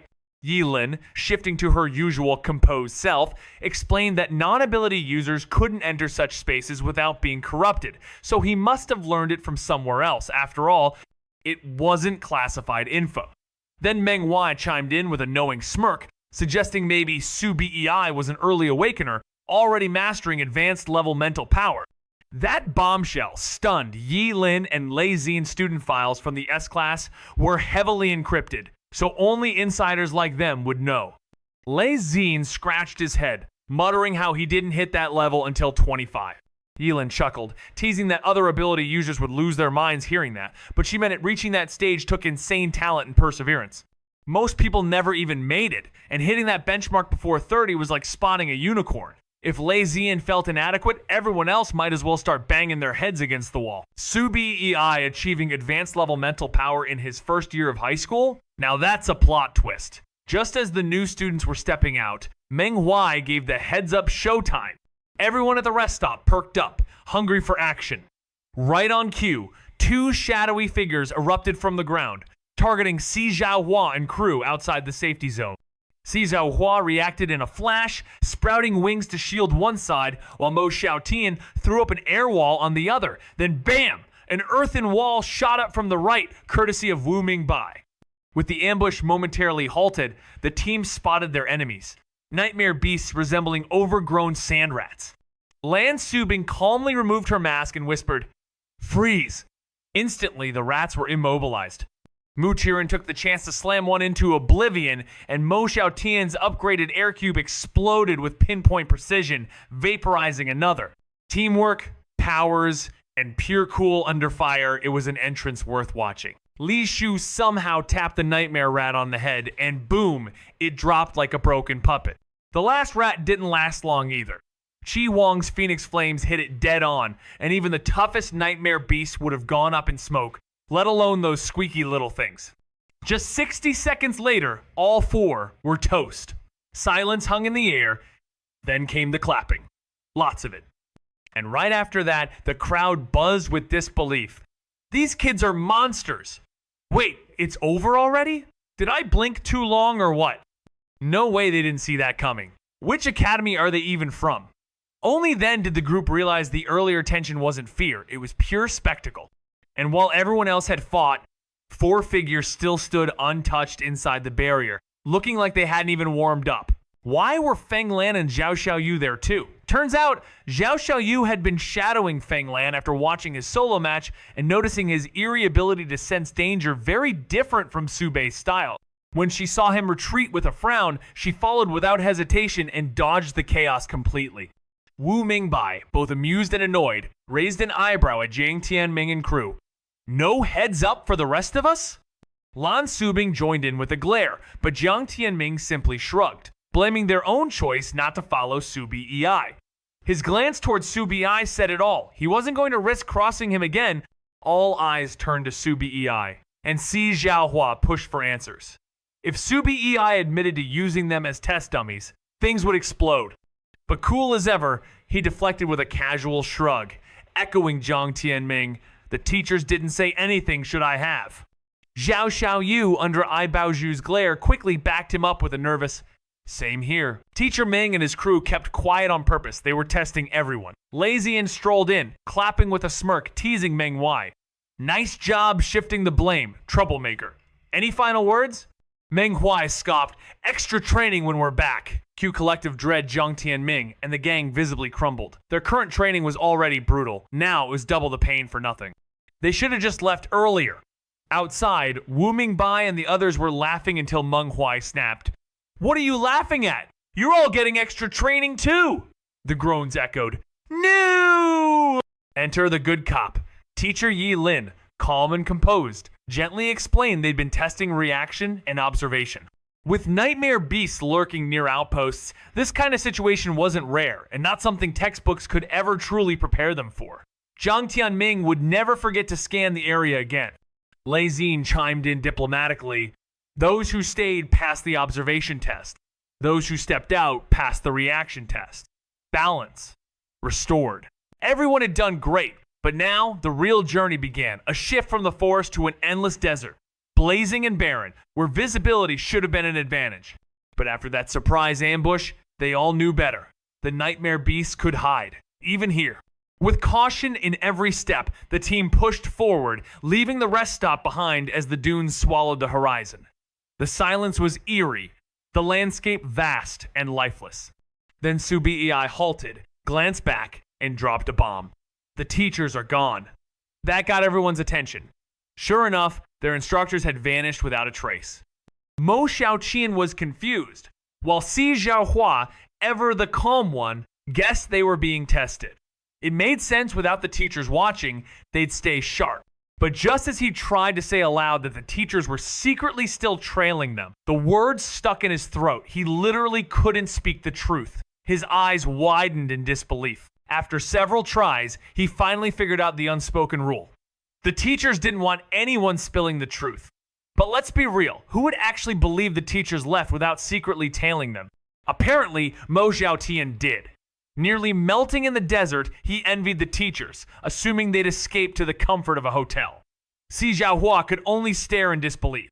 Meanwhile, Ai Baozhu, shielding her face from the brutal sun, complained about her ruined complexion and demanded to know what came next. That's when Feng Lan stepped up, revealing that before disappearing, Teacher Ye had entrusted her with a mission to find the closed point of the alternate space. This closed point was the link between the alternate dimension and the nightmare beast world, while the opening point connected it to reality. Sealing the closed point would cut off the nightmare beast's escape route and trap them inside.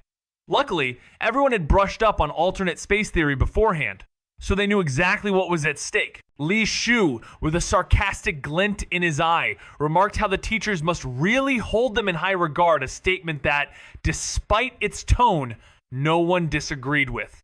Tasked with something usually reserved for seasoned adults, they were expected not only to venture into an alternate space full of nightmare beasts, but to locate the elusive closure point, a feat few could even dream of. The closure point was fiercely guarded, a lifeline for the beasts, allowing them to retreat and rapidly heal in their own world. The group had studied these creatures for a whole month, and everyone knew the dangers of sealing such a point. The alternate space would resist, making the area treacherous. But hope wasn't lost. Jiang Tianming, ever composed, reminded everyone that their mission was only to find the point, not seal it. Surely the teachers wouldn't send them on a suicide run. He pieced it together quickly. The path they were led down, the teachers falling behind one by one. It wasn't random. After a tense moment of doubt, the group finally settled on their path straight ahead toward what they believed to be the closed point. The logic checked out, and once the panic faded, it became clear this was the direction their teachers had pointed them toward. Surely, they wouldn't be misled on purpose.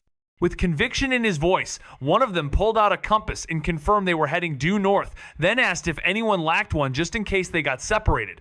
Hands went up. 3 of them hadn't brought compasses for various reasons, from forgetfulness to poor planning. Interestingly, one quiet member also hadn't packed one, relying instead on a strange little fate compass above his head, something only he could see. As long as he was near the protagonist group, that pointer would always twitch in the right direction. To make use of it discreetly, he'd even stashed a mirror in his storage ring. With their bearings confirmed, the team pressed on, determination guiding their steps. As they crossed the rolling sand dunes, the group finally stumbled upon signs of life. 4 uniformed fighters locked in a fierce battle with a monstrous serpent, its towering body dwarfing them all. The snake coiled its thick tail around one man and yanked him into the air, his face turning purple as he slashed frantically with a flaming knife. A furious hiss echoed as the beast smashed him into the ground, leaving him bloodied and still. A green-haired teammate cried out, her glowing bow shrinking as she fired a pink arrow not at the snake, but at the fallen man. The arrow burst into healing energy, reviving him instantly.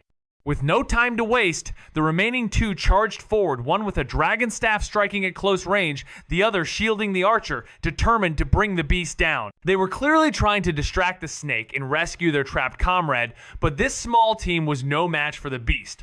All their powers were weapon-based, and Su Bei's group saw the gap instantly. Without hesitation, Wu Mingbai summoned sand to blind the serpent, and Jiang Tianming launched a star-shaped projectile straight into its eye. The snake hissed in agony, its tail lashing out and hurling the trapped man away. A normal person would have been crushed, but thanks to enhanced resilience, he rolled up and rejoined the fight. Then came a flurry of coordinated attacks, Qi Huang's fire, Mo Xiaotian's air cubes, and a storm of sharp white feathers. The snake, overwhelmed, let out one last hiss before crashing to the ground in a cloud of dust. Su Bei, Jiang Tianming, and Wu Mingbai delivered a final strike and shared a knowing smile. Everyone had a killer instinct. The original team stood frozen, shocked that this terrifying creature was taken down so effortlessly by a bunch of students. The woman with the bow was the first to snap out of it, her weapon vanishing as she walked over, calm and unarmed. The buzz-cut guy she saved stuck to her like a shadow. The green-haired woman, grateful and polite, thanked the group and offered to send a commendation banner once they got back. But before anyone could say a word, Lan Subing shook her head furiously. Horrified at the idea who needed that kind of awkward attention, Jiang Tianming stepped in smoothly, brushing off the offer and asking instead if they could take the nightmare beast's body. He'd seen how much those things went for in the market. Just this one snake could cover a year's worth of expenses. He was already picturing the payday when Su Bei suddenly interrupted, eyeing the snake and then Jiang with growing suspicion. "You're not planning to use my storage space for this thing, are you?" he asked. Jiang, dead serious, replied, "It's our snake and it's worth a lot." Su Bei, clearly not impressed, had no interest in the money. He had his late father's inheritance to fall back on. Faced with Jiang Tianming's pleading eyes, he sighed in defeat, muttering that luck clearly wasn't on his side. Then came the guy with the dragon-patterned staff, thumping his chest like a hero, offering to handle the cutting and processing with all the swagger of someone who's done this 100 times. But no tricks here, these four weren't in it for the loot. Sure, they spotted the snake first, but Jiang Tianming's team did all the hard work. Without the students, they'd be snake chow. And let's be real, they didn't stand a chance against these kids anyway. Refusing would have been pointless. So, they leaned into the role of helpful sidekicks. Deep down, they were even relieved their saviors were just students. Students meant innocent, easy to deal with, not the type to squeeze them dry like the pros would. When Jiang Tianming heard they'd help with the dissection, he nodded. The snake was huge, and while they'd studied how to carve up nightmare beasts in school, they weren't exactly seasoned butchers. With a beast this big, better not to mess it up. As the crew gave their silent nods, the staff member clapped a hand on the crew-cut man's shoulder with a grin, declaring it was his moment to shine. But the man didn't budge, eyes locked on the green-haired woman. Clearly used to this, she cut to the chase and ordered him to deal with the nightmare snake's corpse. Only then did he move, mechanical and precise, carving through the snake with his ability-infused blade. Meanwhile, chatter sparked among the others. Zhao Xiaoyu turned to the green-haired woman, intrigued by the earlier shift in her bow's color. With a flash, the sleek blue-green weapon appeared in her hand, morphing into a miniature pink version. The curious girls crowded in, and even Ling Yu tried to stay cool as she drifted over. Calmly, the green-haired woman explained her skill, Cupid's Arrow, a dual-mode ability. Blue, green for offense, pink for healing. Mo Xiaotian, now fully absorbed in the group, marveled at the transformation but scratched his head, asking what Cupid had to do with it. A flicker of unease crossed the green-haired woman's face. What she didn't reveal was that the pink form not only healed but also boosted affection toward her, an unexpected and secret twist she wasn't keen on sharing. Yet somehow, the clueless boy had hit the bullseye. Noticing her awkwardness, Zhao Xiaoyu quickly jumped in with a teasing jab about Cupid and pink, then smoothly shifted the topic to the group's setup. She asked if the four of them teamed up because of their shared weapon-related powers. The green-haired woman confirmed with a grateful glance. Yes, they were classmates, tight-knit, and their abilities conveniently covered all combat needs. Offense, defense, healing, and range. They'd stuck together since graduation, which had been 4 or 5 years now. That kind of bond was common. After all, teaming up with familiar faces beat risking your life with strangers. Ai Baoju sighed, wishing her own classmates could stick together too, and the rest nodded. Nobody liked the idea of dying alone out in the field. Meanwhile, off to the side, Woojin stood alone like always. With rumors swirling that he got in through connections, no one bothered with him. So what if he was tied to the top ability user in the school? Everyone had their pride. Though, in the back of the crowd, Zhou Renji did consider cozying up to him. Networking could be useful for the family after all. Woojin remained distant and unreachable, constantly dodging Zhou Renji's attempts at connection until the latter finally gave up. After a month in Class S, Woojin had only managed to speak with Zhao Xiaoyu and Su Bei. One day, Su Bei, sucking on a stolen lollipop, caught Woojin gazing toward the crowd and casually asked what he was looking at. Woojin, in his usual quiet tone, replied, "I can smell the scent of affection." Curious, Su Bei followed his eyes and spotted a green-haired woman holding a pink bow. Recalling her ability Cupid's arrow, Su Bei connected the dots. Those hit by the arrow probably fell in love. The crew-cut man's odd behavior earlier now made sense. Su Bei couldn't help but think of Woojin's own powers, especially that moment in a match where an enemy's pupils turned into hearts. But later, that opponent claimed to have felt nothing. The mystery deepened, but Su Bei chose not to dig further. "Is affection also an emotion you can sense?" he asked, remembering Woojin's unique sensitivity to emotions. After a brief pause, Woojin gave a firm nod of confirmation. Su Bei, with a knowing tone that left little room for doubt, questioned whether the crew-cut guy had caught feelings for the mysterious Cupid's arrow wielder. Woojin didn't hesitate this time. Yes. In response, Su Bei flashed a smile and handed him an orange-flavored lollipop like it was cold, hard currency. She instructed him to report any changes in that affection or if anyone else got struck by the same emotional lightning. Meanwhile, the massive snake was finally dealt with. Dark meat cut into chunks, packed into heavy bags, skin peeled with surgical precision, and blood carefully stored. Turns out, the crew-cut man wasn't just emotionally compromised, he was also a top-tier butcher. Ching Ching, the green-haired woman, stepped in like a traveling merchant with wisdom to spare, handing over a nightmare beast price list and some top-notch selling advice. Grateful and a bit relieved, Zhao Xiaoyu, now the group's official liaison, offered sincere thanks using the only name they had for her, Ching Ching. Likely a fake, but in their world, fake names were a kind of armor. Ching Ching, clearly flustered, lowered her head and hesitantly asked if they could tag along for a bit, her voice tinged with embarrassment as she admitted the alternate space was tougher than expected. She explained they'd already paid the entry fee and needed to slay at least a couple of nightmare beasts to break even. With money tight, she proposed hiring the younger group for support just in case things went south. She quickly sweetened the deal. They'd handle the post-battle cleanup, help with carrying supplies, and split earnings 70-30 inch the other's favor. Zhao Xiaoyu, calm and collected, didn't give an immediate answer, simply saying they'd discuss it.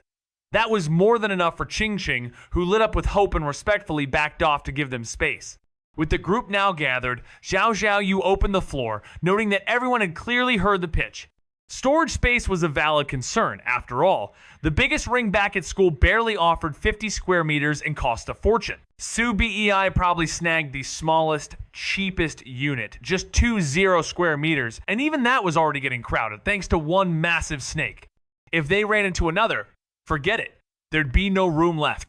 Zhao Xiaoyu came from a modest background, just a regular family with hardworking parents who'd already stretched themselves thin to get her into the Abilities Academy. So when she saw the price list from Ching Ching, she couldn't let the chance slip away. Who knew when the next opportunity would come? That snake alone could cover Jiang Tianming's expenses for a year, though only half a year for her. A few more like that, and she could buy a house back home. But most of the group didn't seem to need the money. Only Jiang Tianming and Wu Mingbai looked like they were counting coins. Si Zhaohua, Ai Baju, and the others seemed cold and uninterested in strangers. If Zhao Xiaoyu asked them for help, they might agree out of friendship, but it would cost her, and favors were a heavy currency. She had to change the game. So she dropped the bait.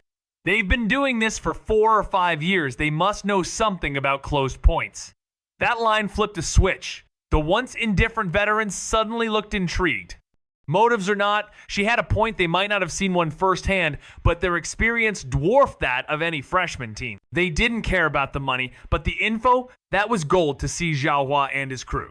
The moment the deal was on the table, Si Xiaohua jumped in with a firm, "Let's do it," and Ai Baozhu and Zhou Renji backed him up without blinking. Around them, motivation swirled, some craved profit, others chased knowledge, and one wild card just wanted chaos.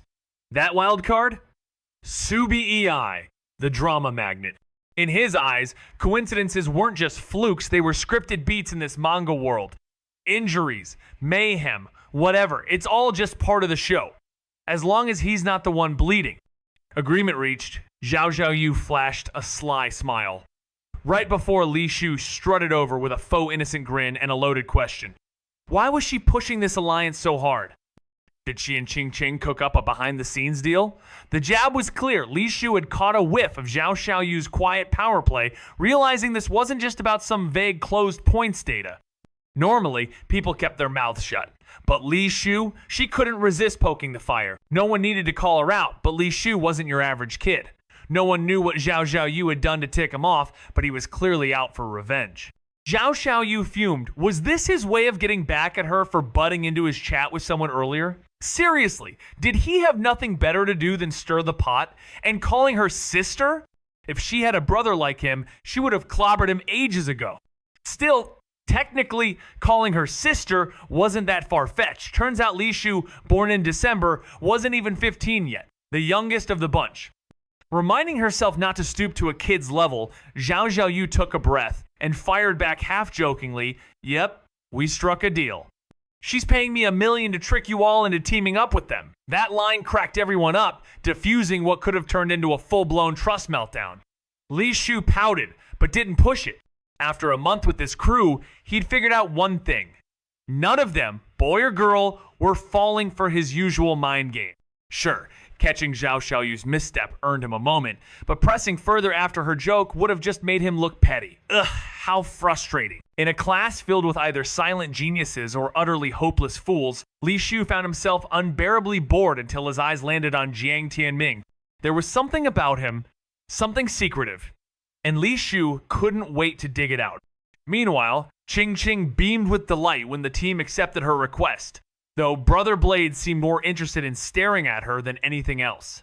As they formed their temporary alliance, everyone introduced themselves using hilariously lazy pseudonyms Brother Blade, Sister Shield, and Brother Staff, leaving the group momentarily speechless. Suddenly, Qing Qing's seemingly fake name sounded oddly authentic in comparison. With Jiang Tianming laying down the rules and insisting they head north, Sister Shield squinted at the sun, confused what on earth was waiting for them up there. Jiang Tianming kept his cool, hiding the real reason behind their exploration. He wasn't about to risk revealing the potential of a closed point to a bunch of strangers. Big rewards attract big problems, after all. So he casually claimed they were just curious about what lay ahead. That's when Sister Shield let out a knowing laugh, instantly pegging them as rookies. Newcomers are always like that, she teased, throwing a glance at Brother Staff. Remember the dumb stuff we did on our first runs? Brother Staff, not wanting to look foolish, feigned ignorance with a smug, "Huh? We were always brilliant." Yeah, right. Sister Shield rolled her eyes so hard it hurt and told the group not to mind him. Everyone's a rookie at some point, and it's best to let them discover the surprises themselves. By noon, the group huddled under a giant rock, stomachs rumbling after a morning of battling nightmare beasts beneath the blazing Sunday. Mo Xiaotian, Brother Blade, and Sister Shield teamed up to grill snake meat while the others collapsed in exhaustion. Ai Baozhu dabbed sweat from her brow and reapplied sunscreen, grumbling about how the edge of this bizarre world still felt maddeningly far away. Qing Qing just smiled, hinting that this place might be endless.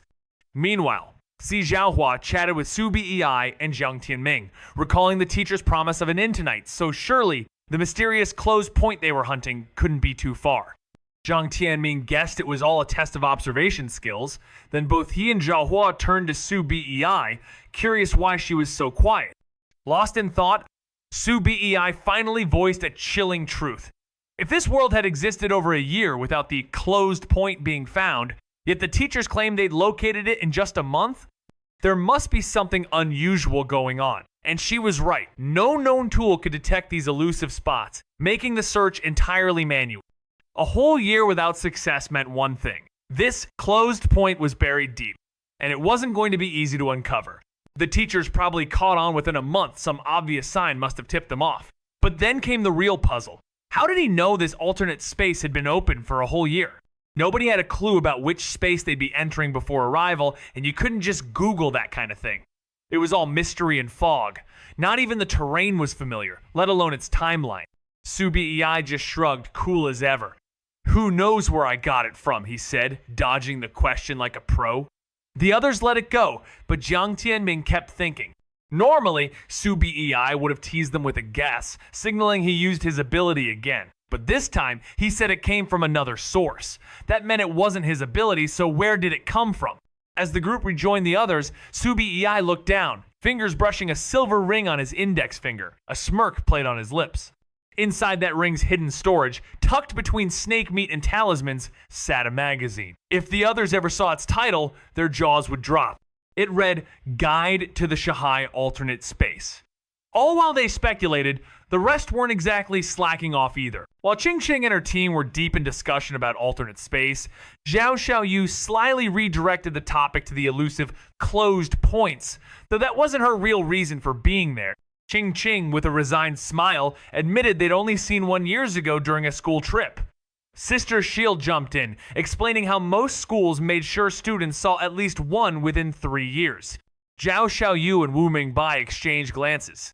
Not out of curiosity, but frustration they were being pushed into this mission, unlike others who had teachers guiding them. Realizing this mission might be their field trip, they felt both annoyed and resigned, but knew they had to try their best. Slipping into a playful tone, Zhao Xiaoyu asked what the closed point looked like. Since she asked so sweetly, Sister Shield didn't refuse, and described their visit to a glacier-type different space where the closed point had already been discovered and clearly visible. The closed point was hidden deep in a crevice, sealed in black ice that looked like something out of a nightmare. She turned to her companion, who confirmed with a laugh that she was spot on. It really was in a terrible spot. Just like the entrance they'd used, this closed point was a dark void, but smaller and sneakier. The memory sparked something in her because the exit was sealed. No nightmare beast could get in or out, making that space eerily quiet. It probably wasn't even closed yet, and students might be sent there for study if no new exit point was found. Suddenly, she remembered where were the teachers. Training students were never alone. Then, the cheerful one piped up, claiming their teachers thought this space was too easy and decided to chill at the entrance. Classic move, he hadn't changed one bit. Even when encountering seemingly harmless students like Qing Qing's group, he couldn't resist tossing out a test claiming the teachers weren't around to see if anyone slipped up. After all, the truth was off limits, so any excuse worked. Zhao Xiaoyu simply blinked, not bothering to argue. When Wu Mingbai casually replied, Qing Qing's gaze sharpened, but since he looked so innocent, she let it slide. With a smile, she teased, saying the teachers must trust them a lot, probably elite students, unlike her group, who were constantly chaperoned.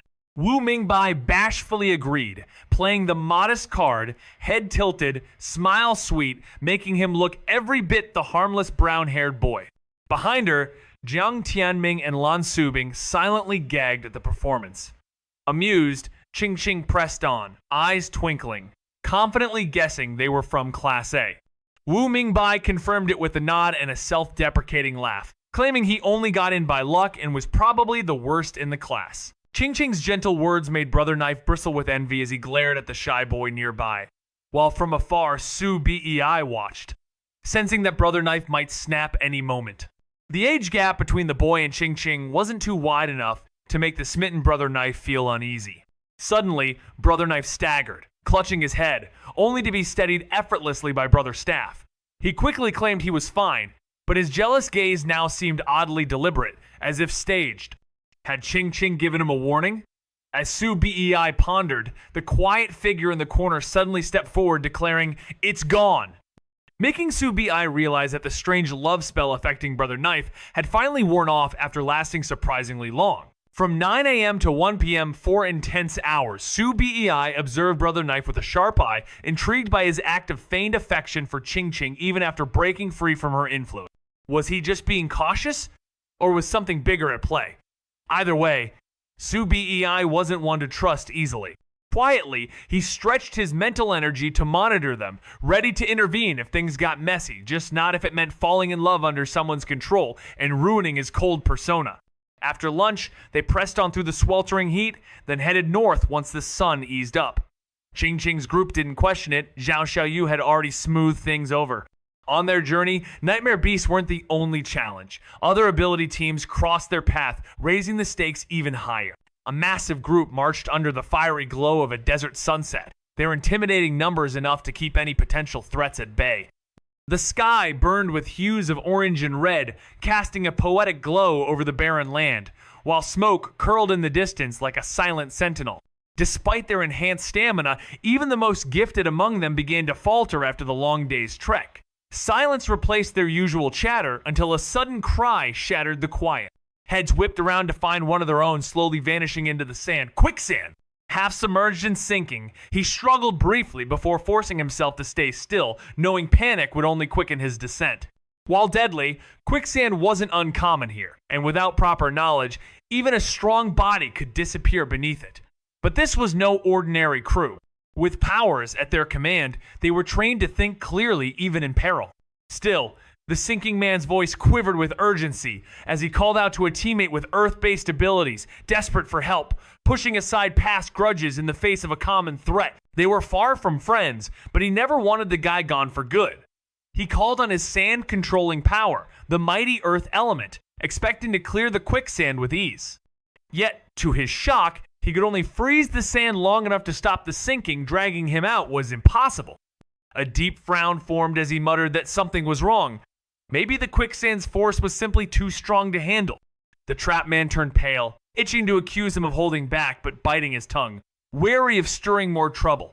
That's when another stepped in, the survival expert, commanding him to sway gently, loosen the grip of the sand, and inch upward. With no choice, he obeyed, while the sand wielder worked in sync, easing the pressure. It was slow, exhausting, but it worked. After 30 relentless minutes, he broke free, drenched in sweat and gasping, collapsing far from the treacherous ground. Seeing him safe, the entire group exhaled in relief, tension melting into the hot air. Si Xiaohua casually suggested taking a short break before moving on, and no one argued since the sun was mild. While they rested, Jiang Tianming eyed Wu Mingbai with curiosity, asking what it felt like to control the sand and why it had slipped from his grasp. He knew Wu Mingbai's skill well when it came to sand or soil. His control was sharp and precise. They had all witnessed Zhou Renji's earlier struggle, the quicksand covering only about 30 square meters, a volume that should have been no challenge for Wu Mingbai's power. Even with strange forces like suction or hidden gravity, such interference shouldn't have weakened him so much. If Jiang Tianming hadn't trusted Wu Mingbai, he might have thought it was payback for Zhou Renji's constant trash talk, but that was absurd. Zhou Renji always caused trouble and always lost. Yet Wu Mingbai wasn't the type to risk a teammate's life over petty grudges. Others might have doubts, so Jiang Tianming confronted the issue directly, his voice steady, while Zhou Renji, surprisingly quiet for once, waited for an answer. Wu Mingbai, however, could only frown and admit with confusion, "I don't know." His voice trembled as he admitted it. His ability felt greatly weakened by the quicksand. Yet, with a flick of power, the sand beside it danced under his control, smooth and obedient. But the moment it reached the quicksand, it stalled barely a few grains budged, while the rest of the desert responded like a loyal army. Eyes narrowed, suspicion thick in the air. Could this quicksand be more than just a natural trap? One of them, used to desert life, was sure it shouldn't mess with powers. Another stepped forward to test. A feather appeared, light as air, and plunged into the strange sand. Tension built as he struggled, veins tightening, trying to retrieve it. At last, with effort etched on his face, the feather crept back out. Something was definitely wrong. He noticed something was off when his grip on the feather weakened the moment it touched the quicksand, like his own control was slipping. Ching Ching dismissed it as typical resistance, but he insisted it wasn't the sand pulling back, it was like his power had dulled. That got Wu Mingbai all fired up. He'd felt it too. Their abilities weren't just sluggish, they were fading right in the middle of that suspicious patch. Su Bei raised a brow, mind racing, and at that exact moment, Jiang Tianming caught on they were standing in the middle of something big. This wasn't normal quicksand. It matched every theory they had about a closed point, a zone marked by strange, weakening forces. When realization struck Si Zhaohua, he dared to ask, had they just stumbled onto the mission's goal? Turns out, they didn't need to seal or even see it, just find it, and they had. As soon as the Class S students overheard the chat, they perked up. Quicksand might hide the elusive close point, jackpot, but just guessing wouldn't cut it. Mu Tiran shook his head, saying they had to confirm it firsthand or the teachers wouldn't buy it. Zhao Xiaoyu agreed. Tossing a subtle glance around, everyone caught the drift. Teachers were probably eavesdropping, so bluffing was off the table. Ai Baozu shot the sand a death glare, clearly not thrilled about getting dirty. So who's diving in? She asked. Mo Xiaotian instantly bounced up, thrilled by the mystery below. Me, me, me! He shouted after quietly getting the scoop from Feng Lan. Wu Mingbai raised his hand too. His earth element might be dampened, but it was still a solid bet. With just 2 volunteers, Zhang Tianming weighed the risks and joined in. Who knew what nightmares were lurking below? One voice suggested staying behind to provide cover, and the logic was undeniable. If there was a closed point below, it would be swarming with nightmare beasts, and not everyone would make it back. More volunteers raised their hands, bringing the total to 10. Just as the plan solidified, Qingqing finally broke her silence, confused about what was happening. Her question revealed that 4 others had been left out of the loop. A quick excuse was offered about exploring a special quicksand site. Qingqing accepted it or pretended to, and even volunteered to stay and cover. She added a comment, half joking, about bringing up beast remains for them to handle. Her glance toward the others staying behind revealed her quiet judgment. Aside from one, none had fought in the earlier encounter, and now none dared descend. But even with those left behind, the group still felt too large. Thinking fast, Qingqing gave a subtle signal, and just like clockwork, Brother Staff and Sister Shield strolled forward, oh so casually, cutting off the other 2. Not long after, Brother Knife sauntered over with a grin, tossing out, bathroom trip, anyone? Safety in numbers, right? Zhou Renji, still rattled from earlier, hesitated for just a second before raising his hand, and off they went toward a nearby dune, no questions asked. The rest of the group paid them no mind, too busy strategizing about the quicksand. Thanks to Mo Xiaotian's air ability, they weren't worried about suffocating but climbing back out. That was another story. Zhao Xiaoyu raised the obvious concern, and Mo Xiaoshan shrugged it off with blind optimism, saying if the teachers made it out, so could they.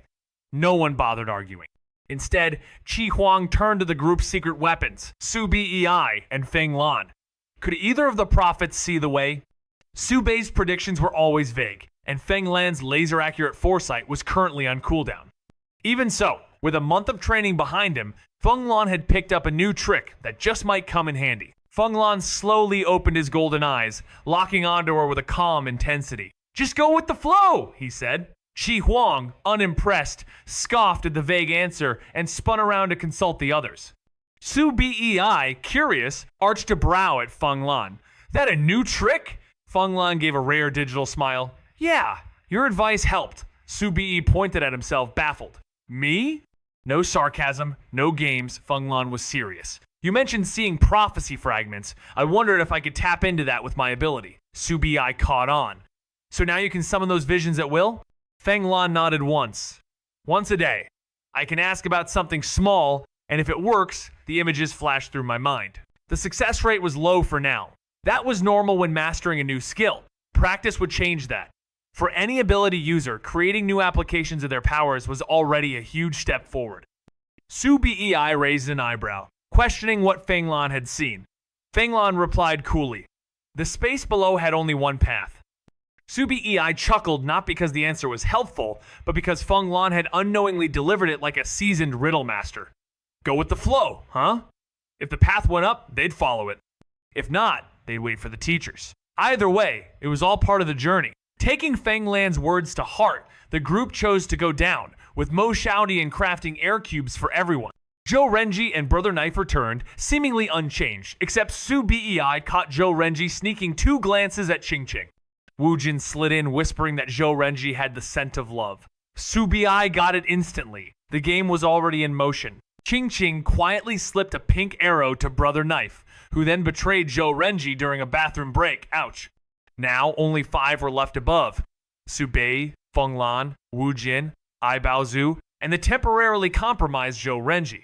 If Zhou turned fully and snagged one more, Ching Ching's team of 4 could overpower the remaining 3.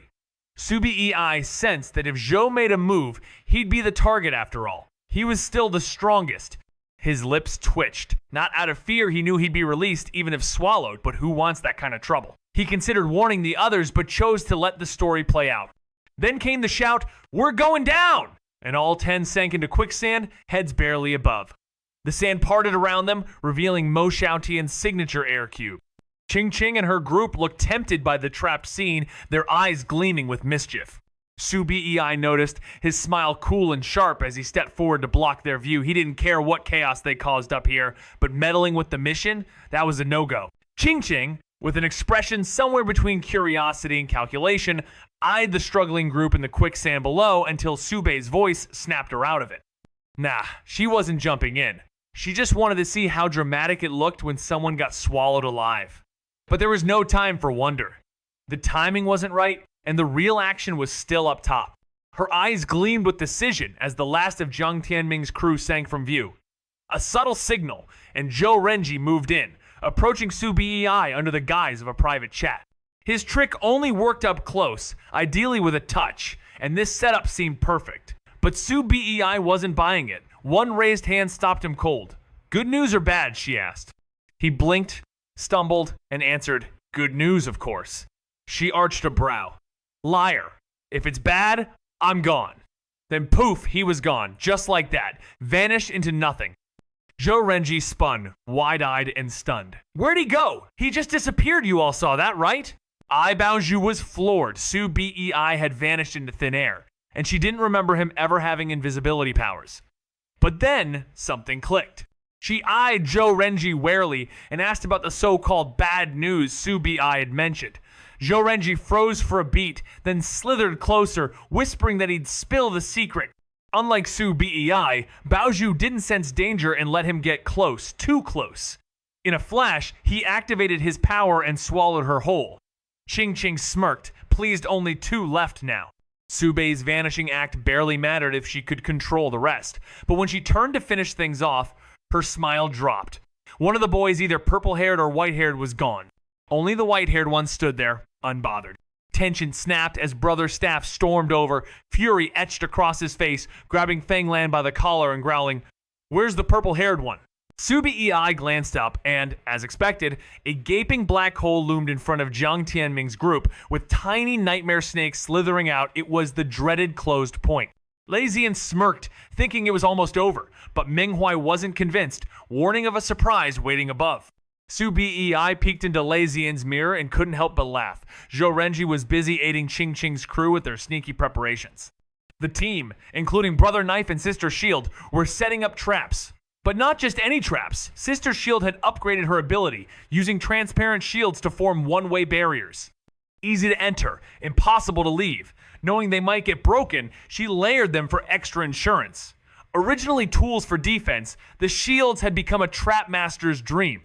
Not knowing whether Jiang Tianming's squad would emerge from the quicksand, they laid a double trap setup, one tight around the sand, another farther out, with Zhou Renji as bait. Confident and smug, the 4 believed their plan was airtight. But Zhou, knowing the teachers were watching and unable to say anything directly, gave a subtle bow to the air, whispering his hope they'd go easy on Ching Ching. Her intentions weren't bad, she just wanted the team to shine. Watching all this unfold in the mirror, Subi Ei couldn't help but snort. He claimed he had speed on his side, so they'd get there quicker and ambush the seemingly weak duo at the entrance. Ching Ching, reassured, agreed to meet there and warned if no one showed by nightfall, it meant trouble. But then, Zhou Renji, clearly smitten with Ching Ching despite his sharp tone, dropped a bombshell. Subi Ei, the quiet blonde, was no pushover. The group froze. Brother Staff scoffed. How could that pretty boy be a threat? After all, Subi Ei always looked lazy and detached, the typical deadweight every class had. Wu Jin was no different, silent, uninvolved, rumored to have gotten in through strings rather than skill.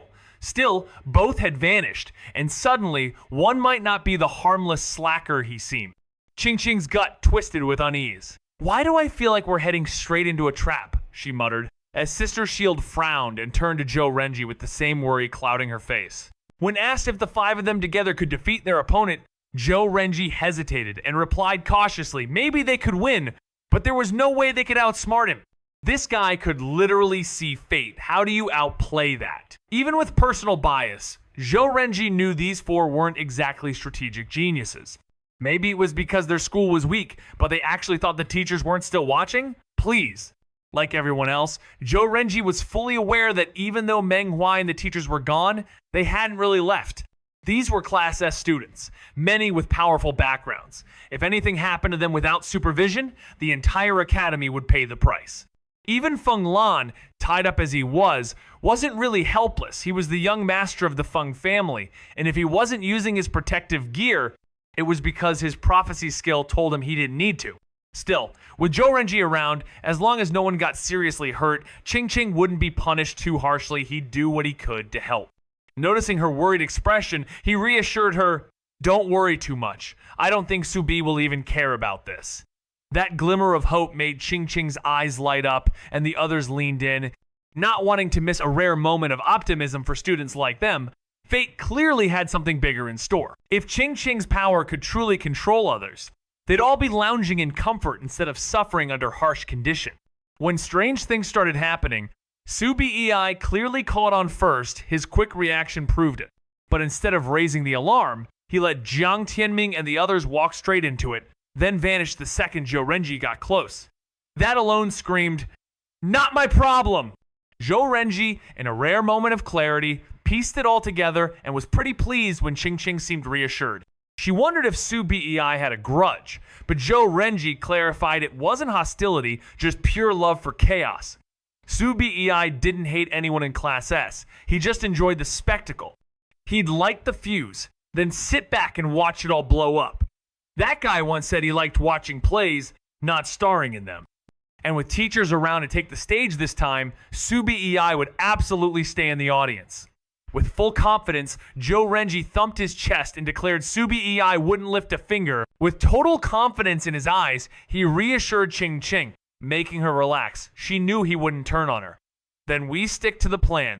We'll wait here. You guard the entrance." But far away, hidden behind a massive boulder, Subi was already one step ahead, having vanished using an invisibility charm from the campus store. While staying perfectly concealed, he couldn't help but grumble mentally. "Great item, but you could at least give me a store. I'm doing all the work." He was talking to Manga Consciousness, who responded weakly, "I'm just a comic-born will. How could I have that stuff?" Subi didn't buy it. A comic-born will who can't even pull strings. It was a casual complaint, but hey, if you got him anything, why not? After a long silence, Manga Consciousness gave in. "Fine, I'll patch some loopholes for you. Just don't say that again." That caught Subi's interest. "What loopholes?" Manga Consciousness explained, "That charm is powerful, but there are abilities in your academy that can still see through it. The mask, too?" He'd fixed the vulnerabilities now. That was a major save. Subi hadn't realized the risks, and staying in the dark could have been a disaster, especially with Black Flash in the picture. If anyone pierced through his disguise, it'd spell big trouble. Subi, ever the smooth talker, instantly switched gears, showering compliments like confetti, truly the spirit of a righteous shonen manga hero. But Manga Consciousness stayed quiet, unsure if the praise actually landed. Just as Subi reveled in this unexpected win, a heavy thud on his back snapped him out of it. Oof! Almost letting out a yelp, he remembered he was near Ching's crew and swallowed it down. Spinning around with a practiced grin, he greeted, "Teacher, you're here." The man gave him a knowing smirk. "You ran fast, huh?" Subi scratched his head, muttering, "Not really. Wu Jin was faster." And he wasn't bluffing. Wu Jin, with his uncanny instincts, always sensed danger first. After spilling the beans to Subi about Joe Renji's peculiar love scent, the guy vanished like a ghost, faster than Subi could blink. No wonder he used to disappear in the middle of team battle. Manghua gave him a friendly smack and chuckled, teasing if he was actually joining the fun now. But the mood shifted when Subi firmly shook his head. Nope, not interested. Manghua didn't even flinch. After spending 2 months together, he knew Subi too well. Instead, he yanked Su Bei by the collar and bam, they were gone. In the next blink, Su Bei found himself inside a shabby straw hut, sparsely furnished with a table and a few chairs. Yaelin, Lei Zian, and Wu Jin were already chilling, each settled into a seat. Yaelin and Lei Zian had mirrors the size of workbooks, while Wu Jin awkwardly tried to sneak a peek at Lei Zian's. Spotting the new arrivals, Lei Zian flashed a grin and offered Su Bei a choice, his mirror for the surface or Ye's for what's underneath. Su Bei didn't hesitate. Below, obviously. As he casually joined and sat beside Yaelin, his eyes locked onto her mirror, which displayed Jiang Tianming's group battling nightmare beasts in a scene that seemed all too routine. Su Bei, already bored, fixated on the mirror with curiosity. What kind of item could simultaneously show different scenes like this? The realization hit him like a jolt. If this thing had captured his actions during the team battle's climax, he'd be a laughingstock. Panic flared briefly. Then logic took over. He might not have known about this device, but surely Black Flash had. They wouldn't be careless enough to miss something this important. If they had tools to block entry into different space, they must have ones to block surveillance too, right? With that, his nerves eased, but a deeper wariness settled in. He was beginning to understand how little he knew about the world of abilities. Luck had been on his side until now, but he'd been treating this like an ordinary world. No more. From here on, he'd tread lightly, staying under the radar. Still, he couldn't afford to do nothing. There was no time to slack off. Maybe manga consciousness could help? He considered it. It couldn't spoil storylines, but maybe it could answer if he'd been seen. Before he could act, Yeelin's mirror blared with a cry, "Closed point!" Su Bei looked up and, bingo, a gaping black hole loomed before Jiang Tianming's squad, oozing with creepy little nightmare snakes. That was the infamous closed point. Lei Zian, calm as ever, noted they were nearly done, but Meng Huai wasn't buying it. He warned there was still a surprise waiting above. Su Bei peeked into Lei Zian's mirror and couldn't help but chuckle. Sure enough, a trap party was in full swing. Ching Ching, Brother Knife, and Zhou Renji were hard at work, rigging the terrain. Sister Shield had leveled up her barrier trick, now doubled as a trap, transparent and cunning, letting folks in but not back out. She even double-layered it, just in case. They weren't sure if Jiang Tianming's crew would surface from the quicksand, so they played it safe with two setups, one directly around the sinkhole and another baited with Zhou Renji inside, ready to spring the catch. Confident and a bit too proud, the four thought they had it all figured out. Meanwhile, Zhou Renji, aware the teachers were watching and knowing he couldn't spill the beans, offered a quiet nod to the sky and muttered a plea for mercy. Ching Ching just wanted them to score big. No harm meant. Su Bei, seeing it all through the mirror, gave a cold snort.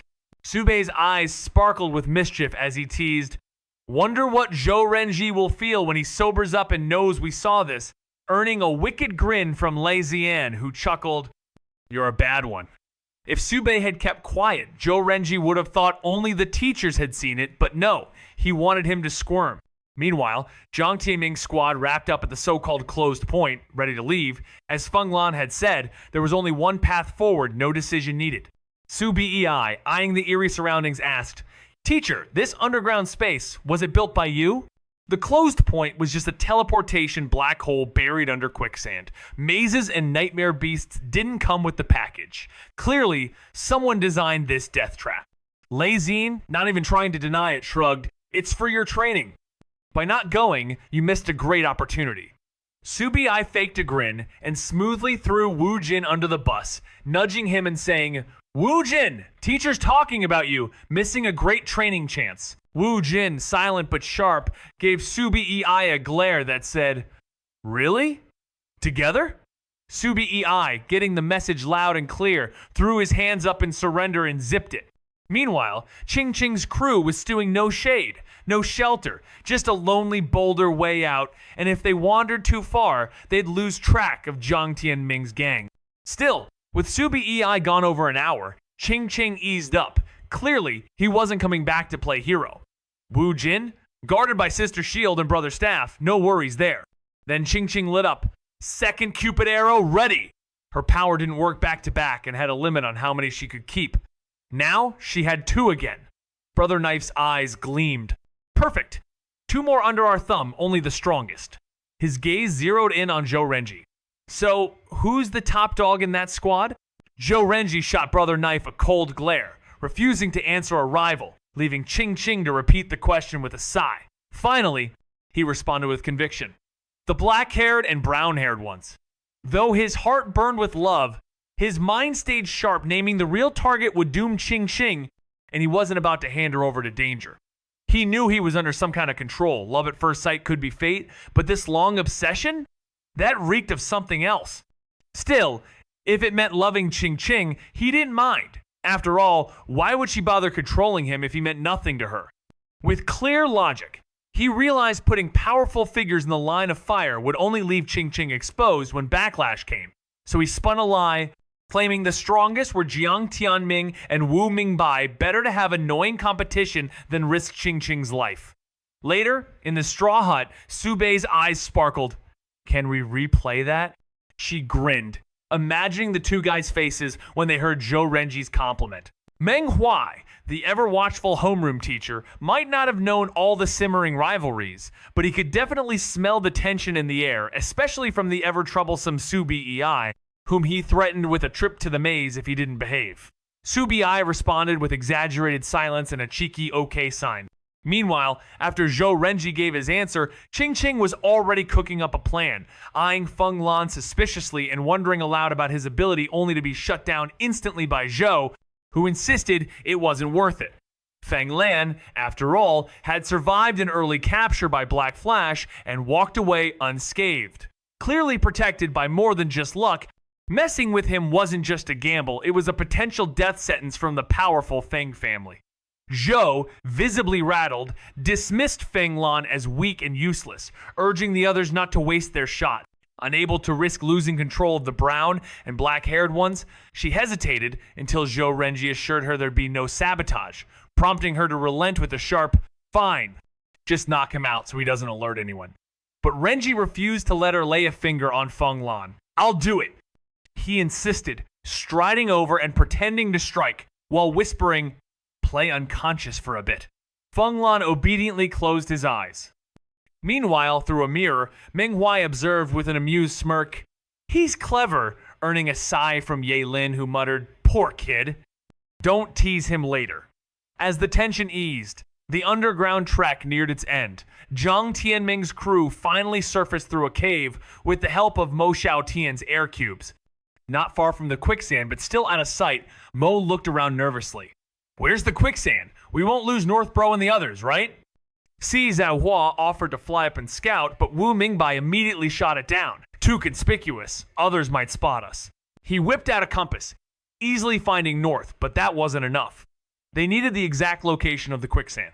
Jiang Tianming, brimming with confidence, declared they should follow him. If they'd sunk straight down, he could trace it back. Marching forward, they soon encountered Zhou Renji and his group, but something was off. Only 5 out of 9 were present, and just 1 was from the academy. The strange scene quickly cooled their post-mission thrill. Si Zhaohua asked where the others were. Zhou replied casually they'd gone to the bathroom, and Sister Shield had accompanied them. At first, Si Zhaohua was reassured. With Sister Shield around, Baozhu should be safe. But hold on, would Baozhu, famously obsessed with cleanliness, really use a bathroom here? She'd barely even drunk water to avoid needing one. And why would she go with company? The pieces didn't fit. Si Zhaohua smelled something off, but couldn't yet see the reason for Zhou's odd response. Zhao Xiaoyu raised an eyebrow. There was no way Wu Jin needed a bathroom buddy, right? The group silently exchanged looks, catching on without a word. Wu Mingbai gave the clueless Mo Xiaoxian a subtle nudge. "You go first." "Not a setup, just strategy." His innocent air made the approach look natural. Mo Xiaotian hesitated, then cheerfully stepped forward, waving at Zhou Renji. "We found it! Time to head back!"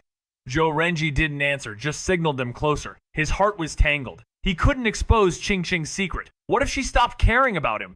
Even if the truth helped her, her feelings came first. Ching Ching, all smiles, asked how things went. "Bagged plenty of nightmare beasts earlier. Just a few more and you'll cash out big." Mo Xiaoxian blinked. "I need the bathroom too. Where'd they go?"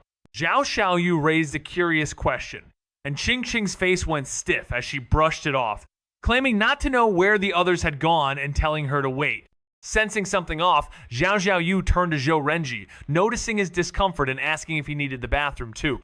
Embarrassed, Zhou Renji admitted he kind of did, but would wait, uneasy about whether the others had noticed anything. With the group hesitating, Qingqing began to wonder if they'd picked up on something she couldn't risk saying too much, and decided to first ease their suspicions. Taking them all down at once would be tricky. If it all went south, she'd dive into the quicksand and abandon her so-called allies if others could come up from beneath. So could she. And if they followed, they'd trigger the trap hidden around the quicksand. That's the power of two traps, more control. Calm and calculating, Qingqing casually walked away from the hidden trap and gazed down into the quicksand below. "You really just went down like that? What's it like below?" someone quipped. But Jiang Tianming's crew was too focused to laugh. They didn't want to alert anyone. No one knew where A Baozhu and the others were stashed. And with two teammates missing, grabbing Qingqing and Brother Knife could mean the rest vanish. So they moved careful to avoid Qingqing's last position, with Lan Subing gently pulling Mo Xiaotian back before he stumbled into anything sketchy. Nobody knew for sure if there were traps, but with Qingqing lingering, it was clear she meant to sweep the board. Keeping distance wasn't cowardice, it was smart. Meanwhile, Si Zhaohua edged closer to Zhou Renji, looking for answers. Zhou just patted his stomach with a cryptic smile. After Su Bei took off, he'd swallowed Ai Baozhu whole. Yep, you heard that right. Still half under Qingqing's spell, he thought hiding Ai Baozhu inside was the only safe move. The girl had history with Qingqing's bunch, and if anything popped off, he wouldn't get a second shot to help. Si Zhaohua froze, then his eyes bulged. In his stomach? Had Zhou lost it? But Zhou just stood there, smiling that tired, ironic smile. He had no choice. It was the least bad move, and Ai Baozhu's anger could wait. With a subtle signal, the plan was in motion. He couldn't lay a finger on Qingqing himself. He needed to stay innocent in her eyes so his teammates would handle it. Once she was captured, he'd step in with a dramatic plea. Watching the setup unfold in the mirror, Su Bei sighed, boring. The fun vanished with the watchful eyes of the teachers looming. Manhwa and the others shared the sentiment. They'd hoped Jiang Tianming's team would face real danger. A good trial by fire. But their presence was diluting the challenge. "We stop tomorrow?" Manhwa asked, already tweaking the training plan. "Let them go solo." But Ye Lin shot up, firm. "Way too risky. What if something goes wrong?" Manhwa rolled his eyes. "They're ability users, not porcelain dolls. If we keep babysitting, when do they ever toughen up?" In a heated exchange, Ye Lin calmly pointed out the risk. "What if Si Zhaohua's family gets hurt? Even if you can handle it, the academy won't allow it." Meng Huai, ever the rebel, lounged back and shrugged it off with, "Ever heard of a general in the field need not obey orders?" That lit Ye Lin's fuse until Lei Xin stepped in, trying to cool things down with a compromise, get the families to sign waivers, and let fate decide. Watching the whole charade, Su Bei couldn't help but smirk. The drama was unconvincing to someone with his eye. Ye Lin? Quick to anger? That didn't track.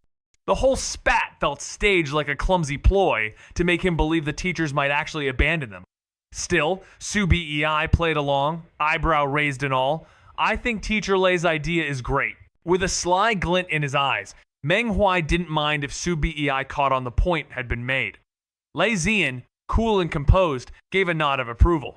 Tomorrow, the big reveal would happen, but for now, silence.